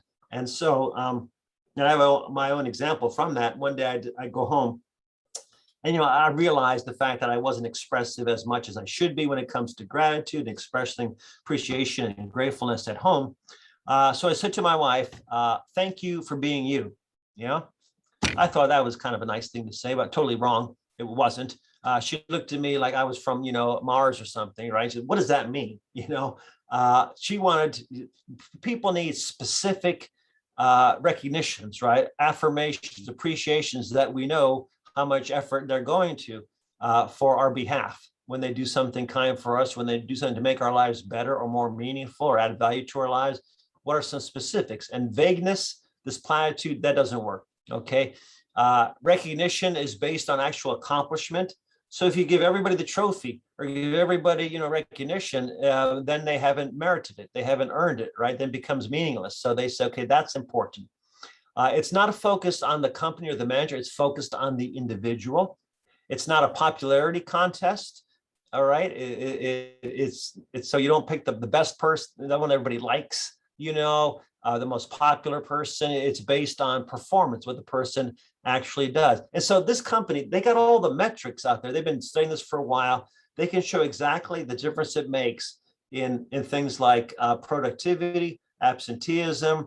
They can actually compute the return on investment for every % of budget spent on recognition programs. They can calculate how many benefits occur in employee engagement and all the sorts of metrics that drive our organizational functioning. Okay, it's not a one size fits all. This is super important too. Different people respond to different sorts of recognitions, right? Some people like to get gift cards, right? When they've done a good job.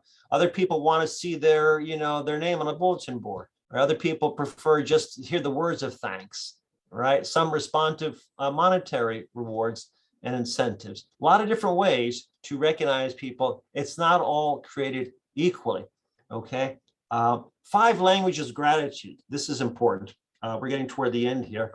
I wanted to mention this because I think this is really important for the perspective of culture in an organization. Not everyone responds the same way to recognition or appreciation or gratefulness.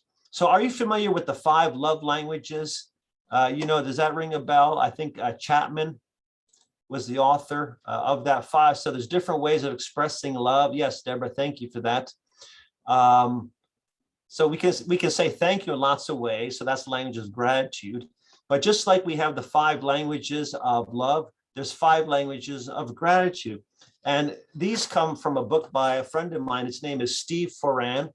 And Steve Foran wrote a book called Surviving to Thriving, the 10 Laws of Grateful Leadership, which I highly recommend, gratitude and leadership. But part of his book, he talks about different languages of gratitude using the 5 love languages from Chapman. Okay, the first is words. So some people like to respond to words, right? They want to hear thank you, not just thank you, but also I am grateful for you. They did a research study and they show when people add gratitude to their thanks or thankfulness, it actually is more meaningful. A slight change like that, just adding the word, I am grateful for the feedback, or I am grateful for your help, is much more meaningful than just using the 2 words of thank you.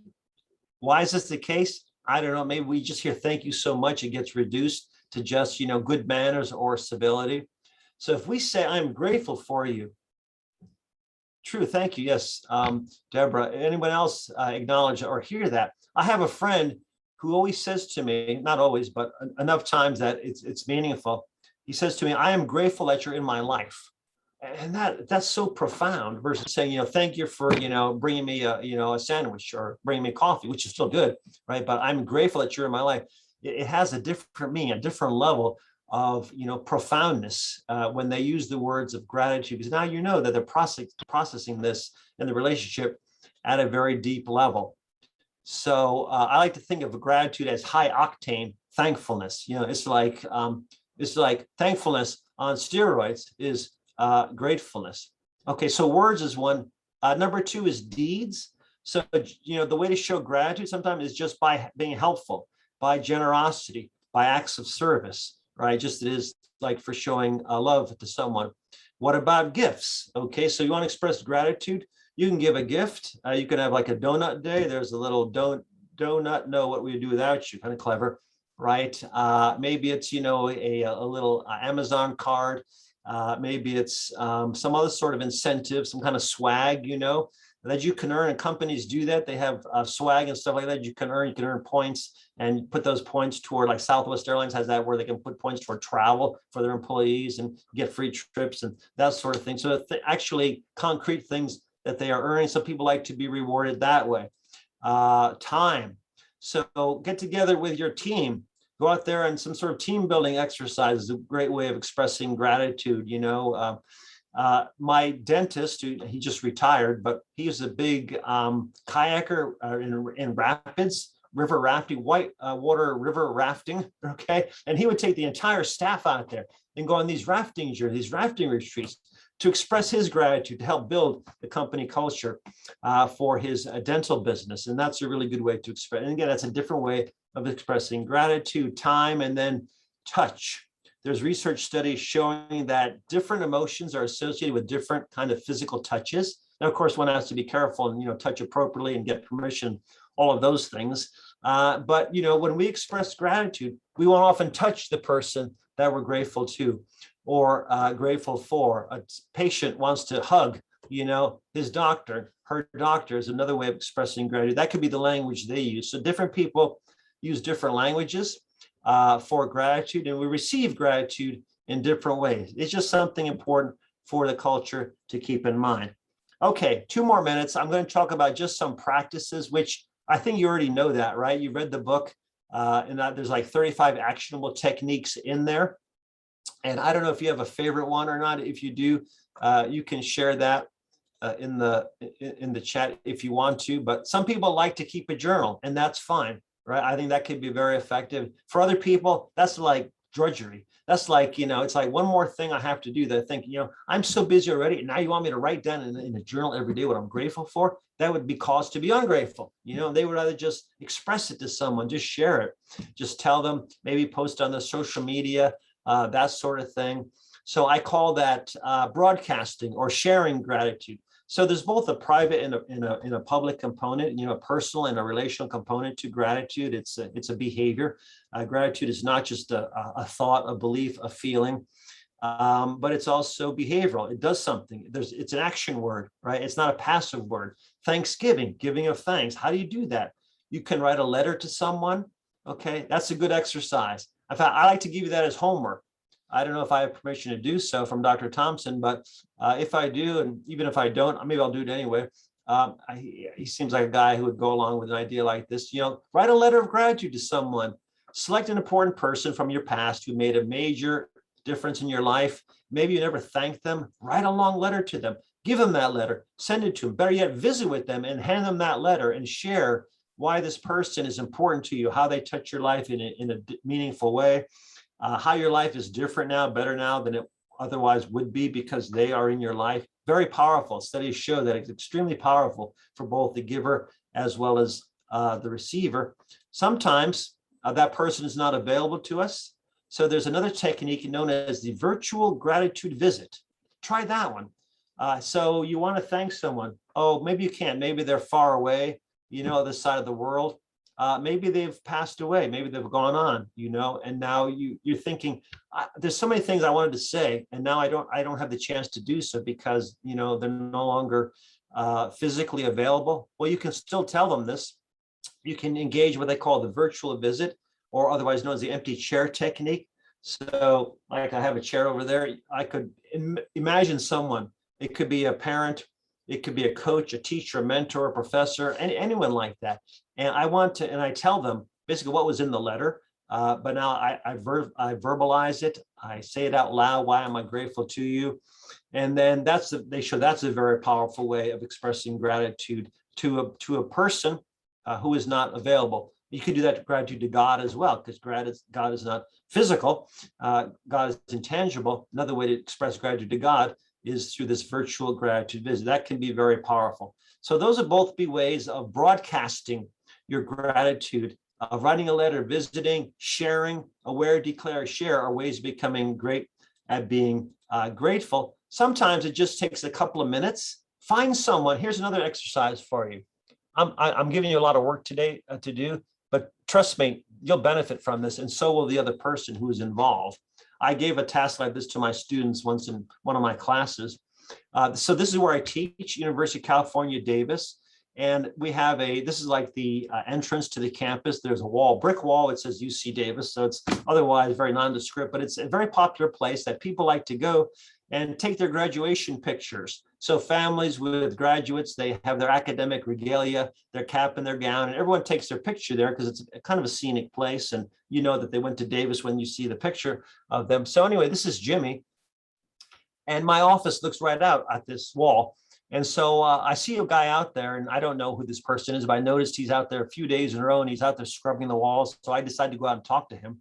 And then he tells me what he's doing. And I said, you realize, Jimmy, that he works for the grounds maintenance department on campus. You realize that all the graduates are going to come here and get their pictures taken with their families. And he says, yeah, I know that. And I said, well, I just want to thank you for your effort in making the wall look good. He's cleaning the mortar between the bricks. He's shining up the letters so it can look really good for the people's photos. So I said, Jimmy, on behalf of the faculty, on the graduates and their families, I express gratitude for what you've done. He's super happy, and super proud and very humble person. He's glad to do that.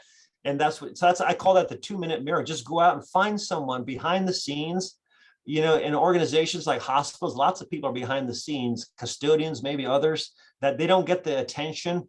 They're not on the front line, but hey, they deserve our thanks as well. Gratitude is available to everyone. You're never too young, too old, too rich, too poor, too healthy, too sick to experience gratitude or to express gratitude. It feels great to express it. It feels great to receive it. That we all know. You see the world through a grateful eye will never look the same way again. This is a truth about gratitude. that, burdens and problems start to look like blessings and opportunities. Adversities, you start to see prosperity behind adversity. You start to see good things behind bad things. You start to see hope and healing before all you saw was problems. Look through life with a grateful lens, and that becomes part of your company's culture, that they celebrate, they recognize, they affirm each other. You become a grateful, driven organization. Would a stranger, would a visitor know that? Would they sense that there's something different about your organization when they step foot through the doors? That's something that we can all achieve by using the science, by using what we've learned about the nature of gratitude. So I'll leave you with this quote by Johannes Gertner, German author, who said, "To speak gratitude is courteous and pleasant." So it is. Say nice things, yes. To enact gratitude or to live it out is generous and noble. To express it is, but to live gratitude, to truly live it, and truly let it, massage it deep down into the very fabric of our being. He says that's to touch heaven, right? That's the real meaning. That's the real essence, the real basis of what true gratitude is. So I'll leave you with that. That's where I'm gonna stop. You've been very patient listening to me to talk for a long, long time. I'm happy to take questions, comments. Dr. Thompson, I don't know if you have things that you want to do and talk about in the last 20 minutes, but I will stop my portion of the presentation right here. All right, bless you, and thank you so much, Prof, for all that wonderful, those wonderful lessons that you have shared. And I do pray that every single person who is on will now have a good frame of reference to think from as they now go back to think about how they're going to put their initiatives, their interventions together to be able to transform their own organizations. And of course, appreciate that you have to be careful as you go at it, and appreciate where the barriers may come up. All right, the floor is open, guys. Let's take some questions for Prof. Okay, I'd like to go. My name is Angela Thomas. So first of all, Prof, I'd just like to say I had lunch just before I had this thing, and ethnic fatigue is not setting in, even though you were speaking for a long time. Oh, I appreciate that. It was a long time, wasn't it? Yes, I'm wide awake and I listen to everything. So I wanted to ask you, just on the other side of the coin, yes. When there's been time when someone has said something negative to me, and I say thank you for that. But should we really be telling somebody thank you for a negative comment? Well, I guess I would say what the motivation is it true because you believe that there was some value or benefit to it? Is something that they told you that that you think could be helpful? Or is it just a way of you're trying to be polite and not respond in kind to their negativity? So I would ask you that first. Yes, it's the latter, right? Yeah. Okay. So no, I mean, I think that's a really good way to disarm a situation or to defuse a situation. I mean, so often situations escalate because it's just human nature to return, to return in kind. So someone says something nice to us, we said something nice to that person, they say something bad to us, we want to respond the same way because we've been hurt or we've been angered or whatever. So you're able to override that tendency by saying thank you for that. Okay, I think that's that's a mature thing to do. Okay, now it may turn out, of course, that they're totally off base, and that's why you respond the way you do. Sometimes I find though maybe there was some truth behind what they were saying. I just wasn't ready to receive it at that time, and maybe they did so awkwardly or inappropriately. It wasn't what they said, but how they said it. So I do find sometimes some benefit that's hidden by the way in which it came out. But yeah, no, I think as a form as a social lubricant or form of civility, that saying thank you or expressing gratitude can be very effective in situations like that. Okay. How do they respond when you say that? They just looked mad, but they didn't say anything else. Okay, so you were successful. So, okay, right, because they wanted to somehow escalate or exacerbate, or just maybe they were having a bad day, or that's the kind of person they are. I don't know, but I think that's a really good way to respond. Yeah. Okay, thanks for your as long as you don't come across as too sarcastic, I think it's okay. I appreciate your I'm going to keep that in mind. I'm going to try that out too. Emotional intelligence, yes. Indeed, that's exactly what it is. All right, Janet, you can go right ahead. Okay, thank you very much, Doc. My question is, do you think it is healthy to keep on just understanding that someone shows ingratitude all the time, and just say to yourself, maybe this person doesn't know better. Maybe this is just a very unhappy person. I'm going to give you a case in point. Yes. It's not the only case, but it stands out for me. This leader, quote unquote, could have been exposed to litigation because of some carelessness at the workplace. And I pointed out steps that could have been taken, well, remedial steps which can be now taken to prevent any future lawsuit. And I was told, no, I can't do that, because the government will not give us whatever will be needed to do that, and we can't afford that at this time. And later I was part of a staff meeting where all my suggestions were represented, and staff were told to act on exactly what I had said to that quote unquote leader. So your offer to help the leader was not well received by the leader. Right. Right. And that presents a challenge, right? Because you're in the right, you have affirmation, you have confirmation from everyone else. But because of, whatever psychological dynamics are going on with that person, they're unable to receive that, right? It's a matter of, a sense of fear that they have, a sense of a lack of humility, a lack of ability to see the situation from different perspectives, a defensiveness that occurs, and all these things. They're part of the obstacles of how it's impossible to, take suggestions or to receive support. So basically take the good from someone, right? And how do they do that? Because they see it as, somehow reflecting poorly on their own abilities. I don't want to interrupt, but the thing is, I usually do it in private. It's not as if I understand. Others, right. Yeah. No, I understand. And, it's really hard to know what's going on in the psyche of the other person, right? Not knowing them, the person quite well, what their weaknesses are, and their, where they have some challenges. And it could be that, they're just not in the place where they can accept this, because they would have to say they were wrong, right? They would have to make, and that's really hard for a lot of people, right? To admit to fault, to flaws. And I think, we're all flawed in various ways. And my Christian worldview tells me that we're all broken in different ways, right?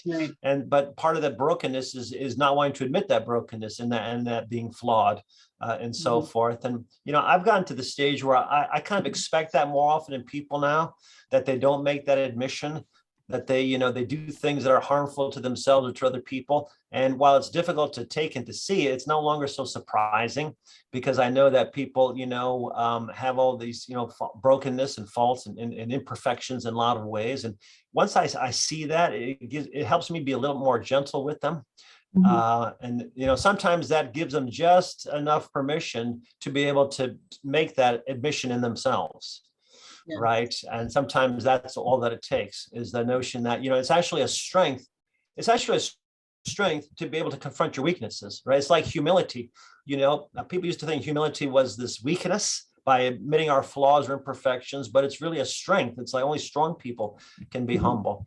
And so that's a wonderful thing to be able to realize. But a lot of people just don't have that awareness or that recognition. So it becomes a difficult situation when that person, is your supervisor, or, you're accountable to them. That creates all sorts of, uncomfortable dynamics, I would think, in a workplace setting. Thank you so much for that. Maybe one last question, and then we move to the closing segment.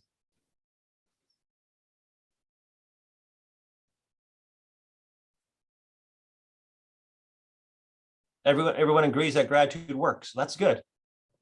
I was successful. Maybe they knew that already. It's like, what do you call it? Preaching to the choir. Dr. Thompson?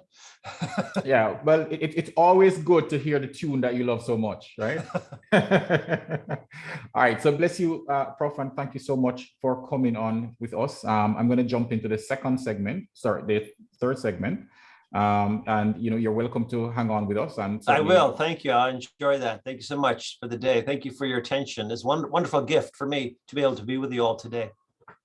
Thank you so much. All right, guys. Without a lot of time to go, I'm just going to try to give the shorter version.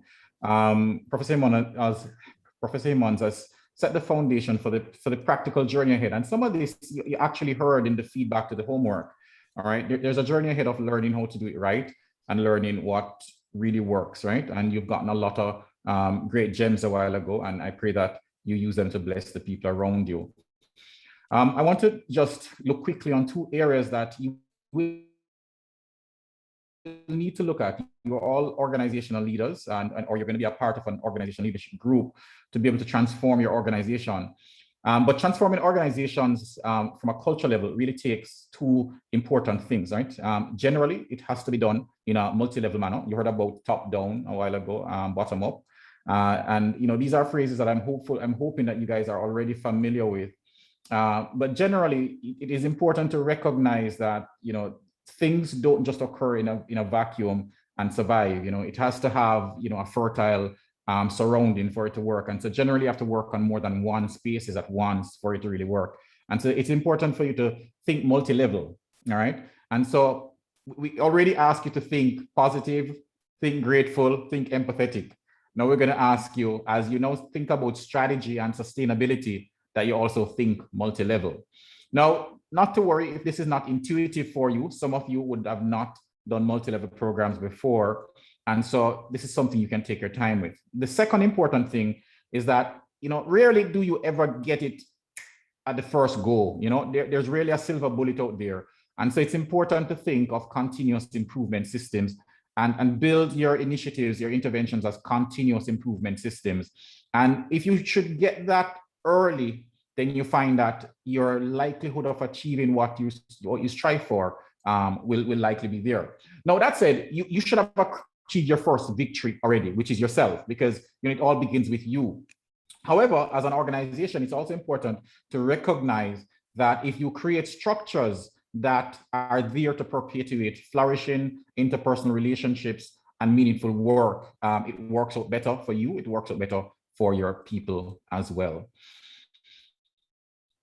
You are going to go through likely something like this, an 11-step process to be able to do all implementations. And I'm not asking you to memorize anything here. What I want to share with you is that we're helping you with some of them out of the bat by coming into this program. How to build that sense of urgency. You're already putting your group for change together already. Would have helped you with looking at, are you ready for change? And of course, it's now for you to create that sense of change.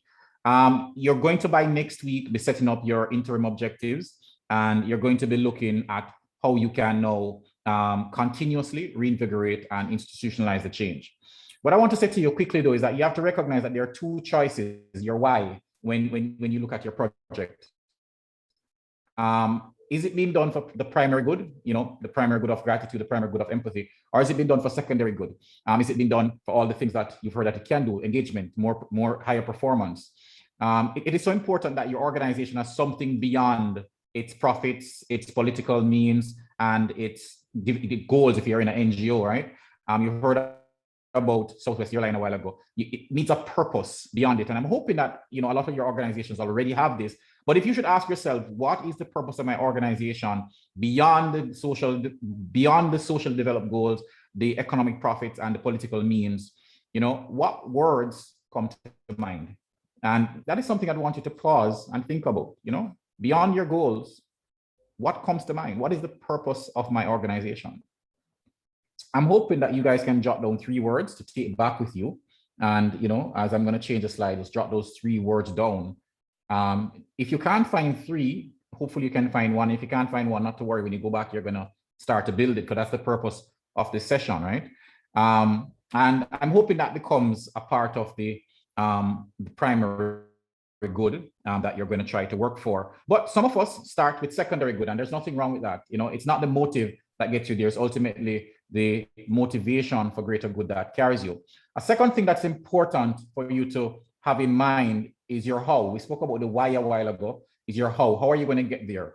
And I can tell you universally, and Prof and anybody who has ever been in the behavior change circuit knows that most organizations start with what we call activity-based programs. We want to fix the people and ensure that the people are doing the right thing, but we forget that the people exist in a broader culture. You heard from Prof a while ago about, what do they do after the CEO has left the room. And so we find that the how, though it's a longer journey of being culture-based, tends to work out better. I do understand though that some persons may need to start with activities, but I want to encourage you that you do think of culture, right, as being the way to do it. A lot of you, when you did your initial readiness assessment, you are already building out numerous different culture projects. And so this probably is just another practice session for you, but some of you have never done it before. And so bringing gratitude, empathy, and appreciative relationship as being a part of your positive core will probably be your first project at, building something that is you, your DNA, who you are as an organization. I will encourage you to, think back at those readiness questions that you got. All right.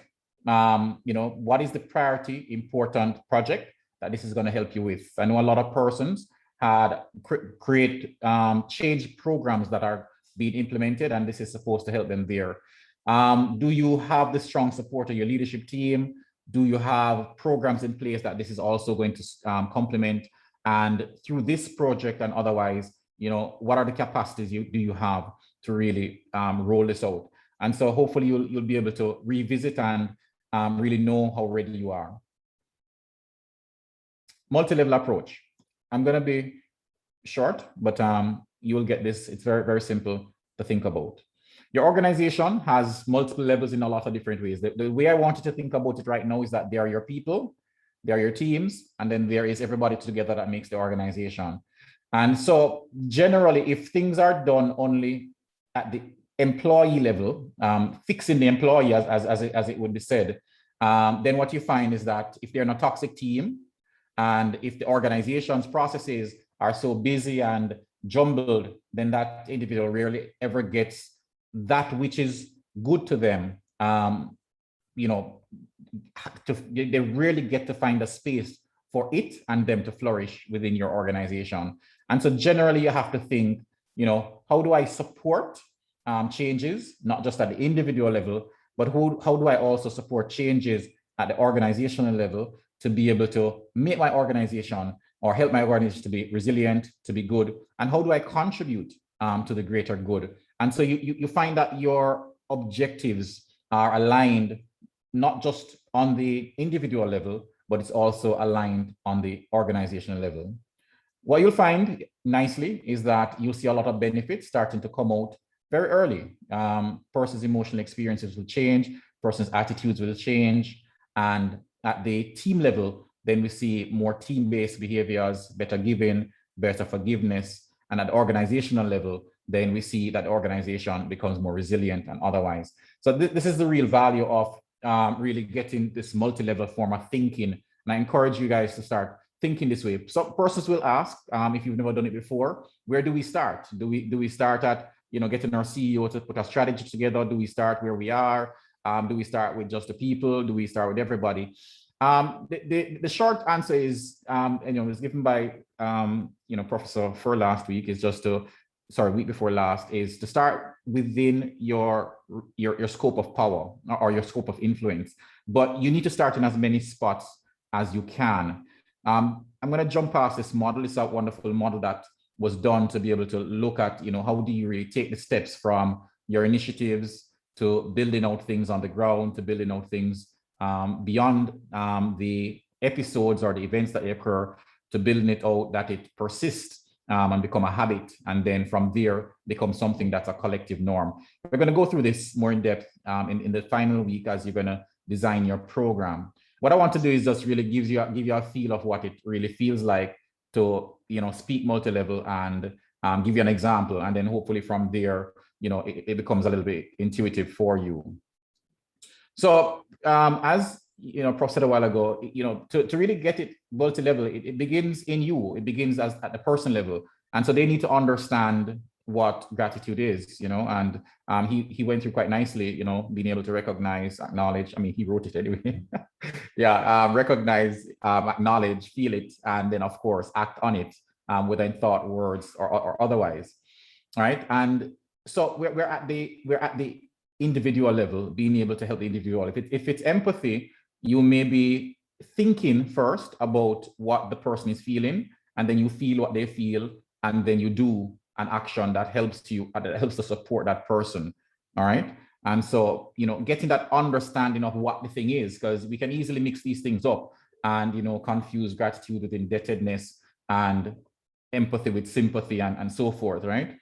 But really understanding what you're doing and understanding where you're going is a start of it. Just getting to know and recognize that you're not trying to just do more grateful actions, but you're really trying to become a grateful person, being a gift to the world, not expecting anything in return. As the person goes through that journey, they're going to get lots of benefits. It's not something that happens overnight. They will see the frequency, intensity, span, and density of their experiences. They can actually measure these sort of things changing. Now, that's at the individual level. Now, you as the coordinator for this can facilitate these experiences and facilitate the experiencing of them more frequently and with greater intensity by how you look at your organization at different levels. As an employee, we tend to do kind things for each other.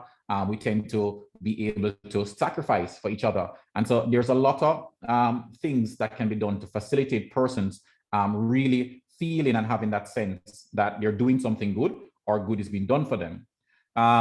In between each other, we can really feel as if we're doing the right thing. All right.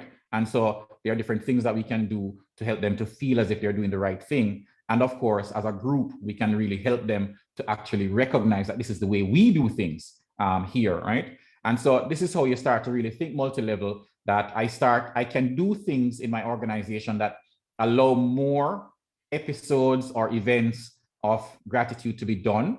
I can do things that support a habit, motivates persons to do it more frequent, and I can shift things to be able to allow persons to feel that what they're doing is aligned with the organization. And Prof gave such a wonderful story at the beginning, how Southwestern has done it, and all the things that I am really helping you to think multi-level right now, whether it's going to be just the physical stuff, but whatever it is that you choose to do is to realize how they're coming out at the different levels. All right. And so at the individual level, we can encourage them to have gratitude walls and encourage them to, have gratitude jars and encourage them to be able to recognize that doing good is being good. And of course, do yourself expressing it does help that as well. All right. And so we facilitate gratitude expression experiences for others helping us, we being a supervisor or a manager and somebody helping us, just showing appreciation for that helps out, or having appreciation programs developed formally. You heard about some from Southwestern, and certainly Professor Fur gave some great example last week of how that can be done. But there's us helping others. And as an organization, as an HR team, you can do a lot of good things to be able to really make this recognized. And one that you can do is really have your managers lead the process of formal projects, such as this one here that speaks about a benefactor connection. Help persons to really get connected to the good that your organization is doing. Develop volunteering projects that help them to be able to connect that desire to give to something that is done by the leadership and the management of the organization. And so it becomes something that's celebrated by virtue of the leadership team participating in it. And then, of course, being able to help them to transcend beyond. You saw about the dentist or Professor Emmons dentist who takes persons out, being able to experience nature. But what you're trying to do is say, this is who we are as an organization. And so whether that is written in physical writing as a policy or as a a code of ethics or in your vision statements or your mission statements or your values list of values, what you're trying to do is to say, this is who we are. And most importantly, just actually do it, because there's so much opportunities to be grateful. I mean, COVID-19 being here, we can really, as an organization, recognize departments that go above and beyond. And so this is what we do here. This is who we are. And so you're working at the organization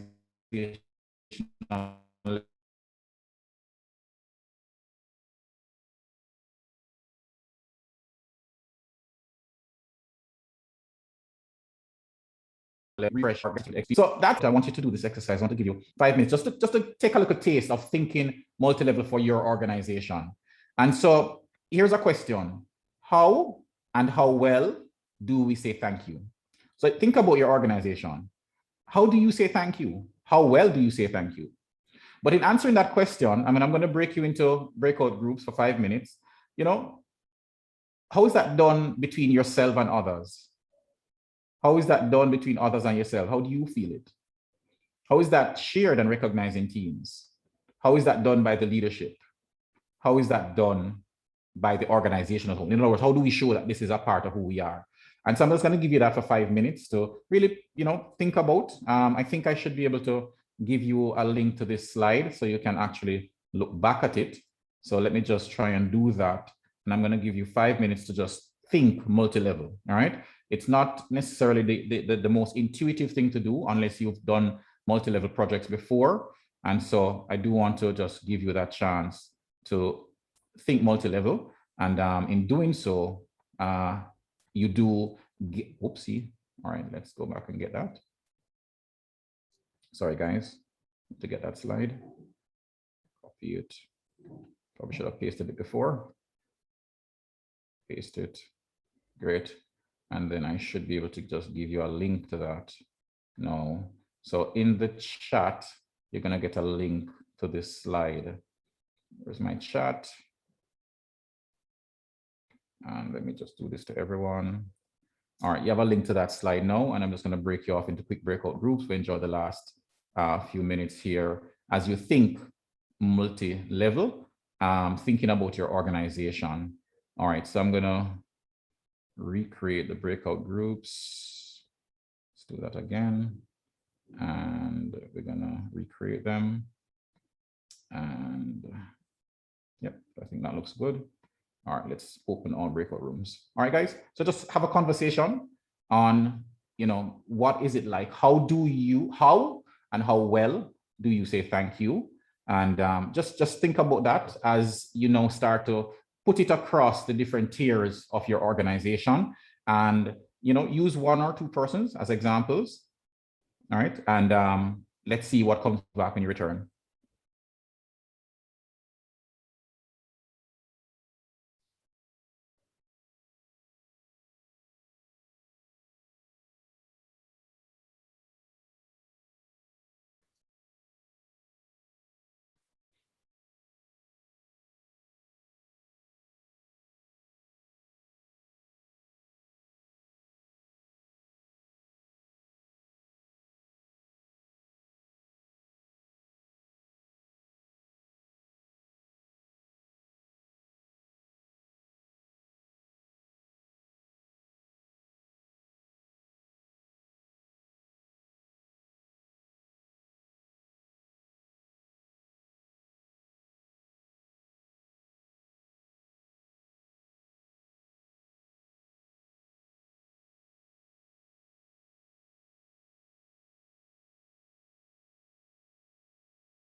All right, We're welcome back.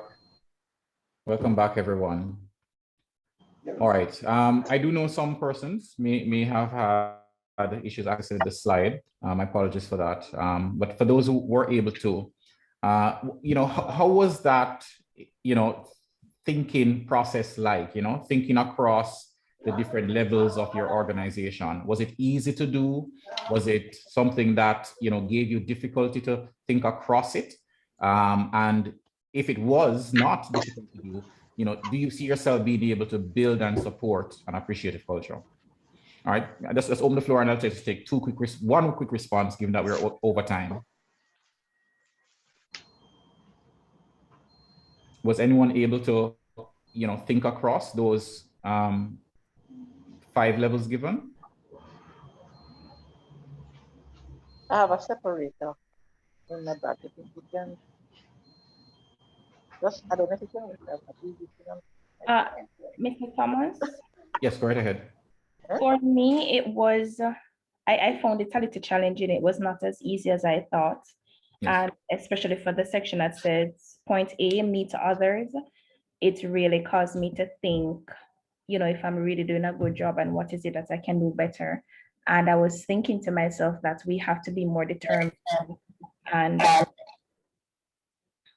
we have to be determined in this appreciative culture. We might take it for granted, or we might say it's not a big deal, but after coming out of the session like this one, then you really see the importance and how it can help you to grow and to make your company way more comfortable for everyone to work.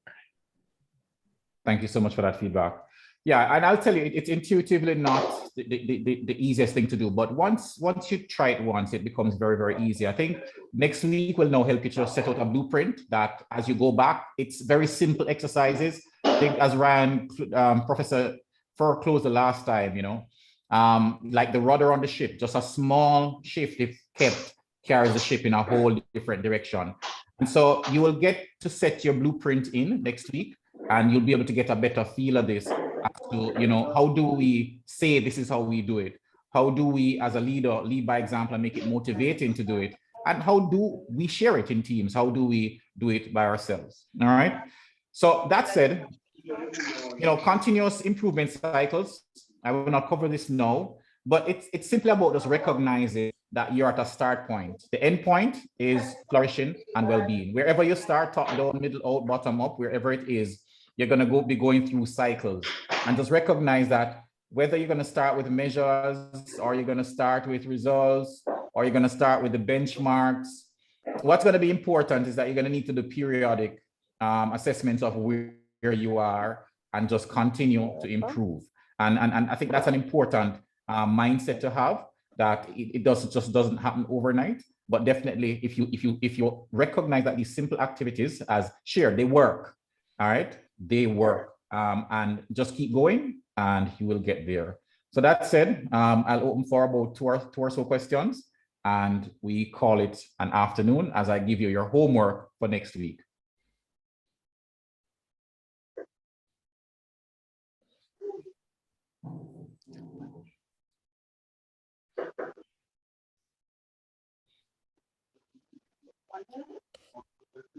All right, so the floor is open. All right, I just asked just one person just to share with me and share with others. Can you see the value of thinking multi-level, and can you see the importance of ensuring that as you're going to get started, you have continuous improvement? Don't have, I'm going to get there at the end of 8 weeks. Just any one person who can share what they took away would really help everybody else. Guys, we have to start giving our prizes now,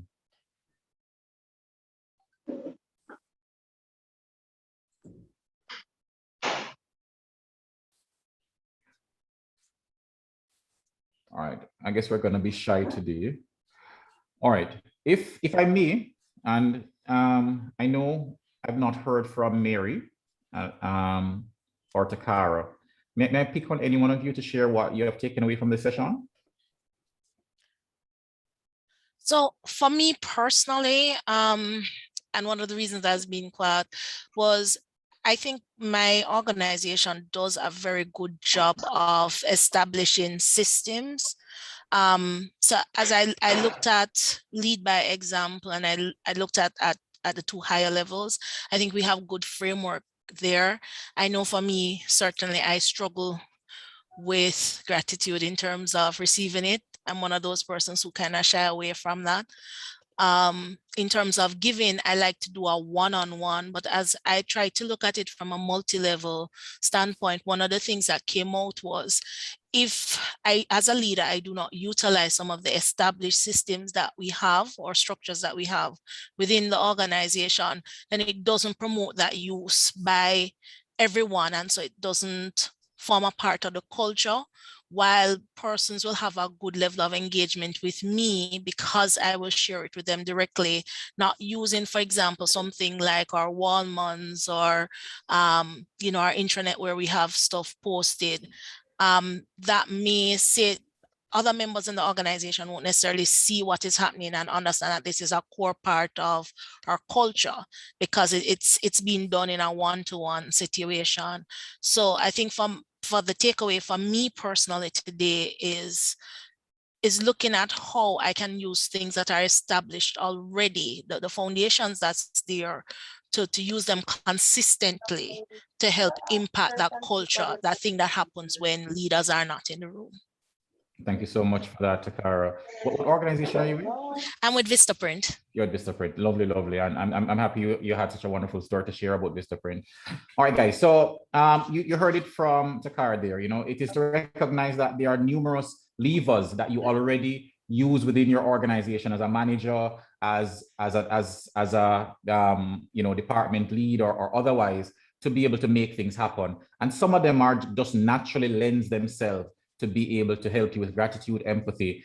Take, for example, you know, one-on-ones that you use for staff development, your appreciation functions. All of these things just naturally lend themselves. And next week, myself and Dr. McDonald is going to take you a little bit on a more practical journey. There's little teaching next week, right? It's really a lot of really just, you know, getting downright and practical. How am I going to do this?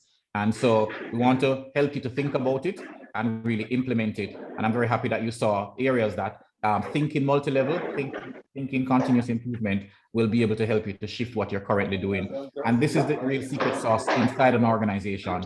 So I want to say thank you guys for coming. And if I can just quickly just give you your homework for next week, you will get this in an email. But I do want you in prepare for next week as a team. There's a fun component to what you're going to do as a team. The team that's going to help you to improve this. We'll want a cool name. You heard about the culture committee for Southwest Airline, right? Will yours be the positive culture change team? What attractive name will you give your team? What spaces will you want to work in? You know, will it be one department or across the organization? What catchy words? Professor Emmons, you know, is very, very versatile with his catchy words, right? What catchy words will you add to your lingo to bring this out? And of course, you know, think through what that will look like for you. So this is the broad homework. And as you look to move forward, this, of course, we're asking you to think like a leader. There's a recommended book, Positive Leadership. Look out for it. You can get it on Amazon or otherwise. And it should give you some good strategies. We will send this to you by email. You can make the best of the homework that will take you to the head. All right, bless you all. And I thank you all for coming. And I thank you all for the time spent. Thank you too. Thank Bye, you. everybody. Bye-bye. Be safe. And Prof, thank you so much for hanging around. My team, you guys are the best. Thank you so much for making this possible for us. By the way, I didn't know I did Suzanne on. Suzanne, team from her match, please forgive me. Thank you guys for the powerful work you have done to make this possible. The same for JamPsych in sharing things around. Thank you for everyone that has really put this together in a splendid way.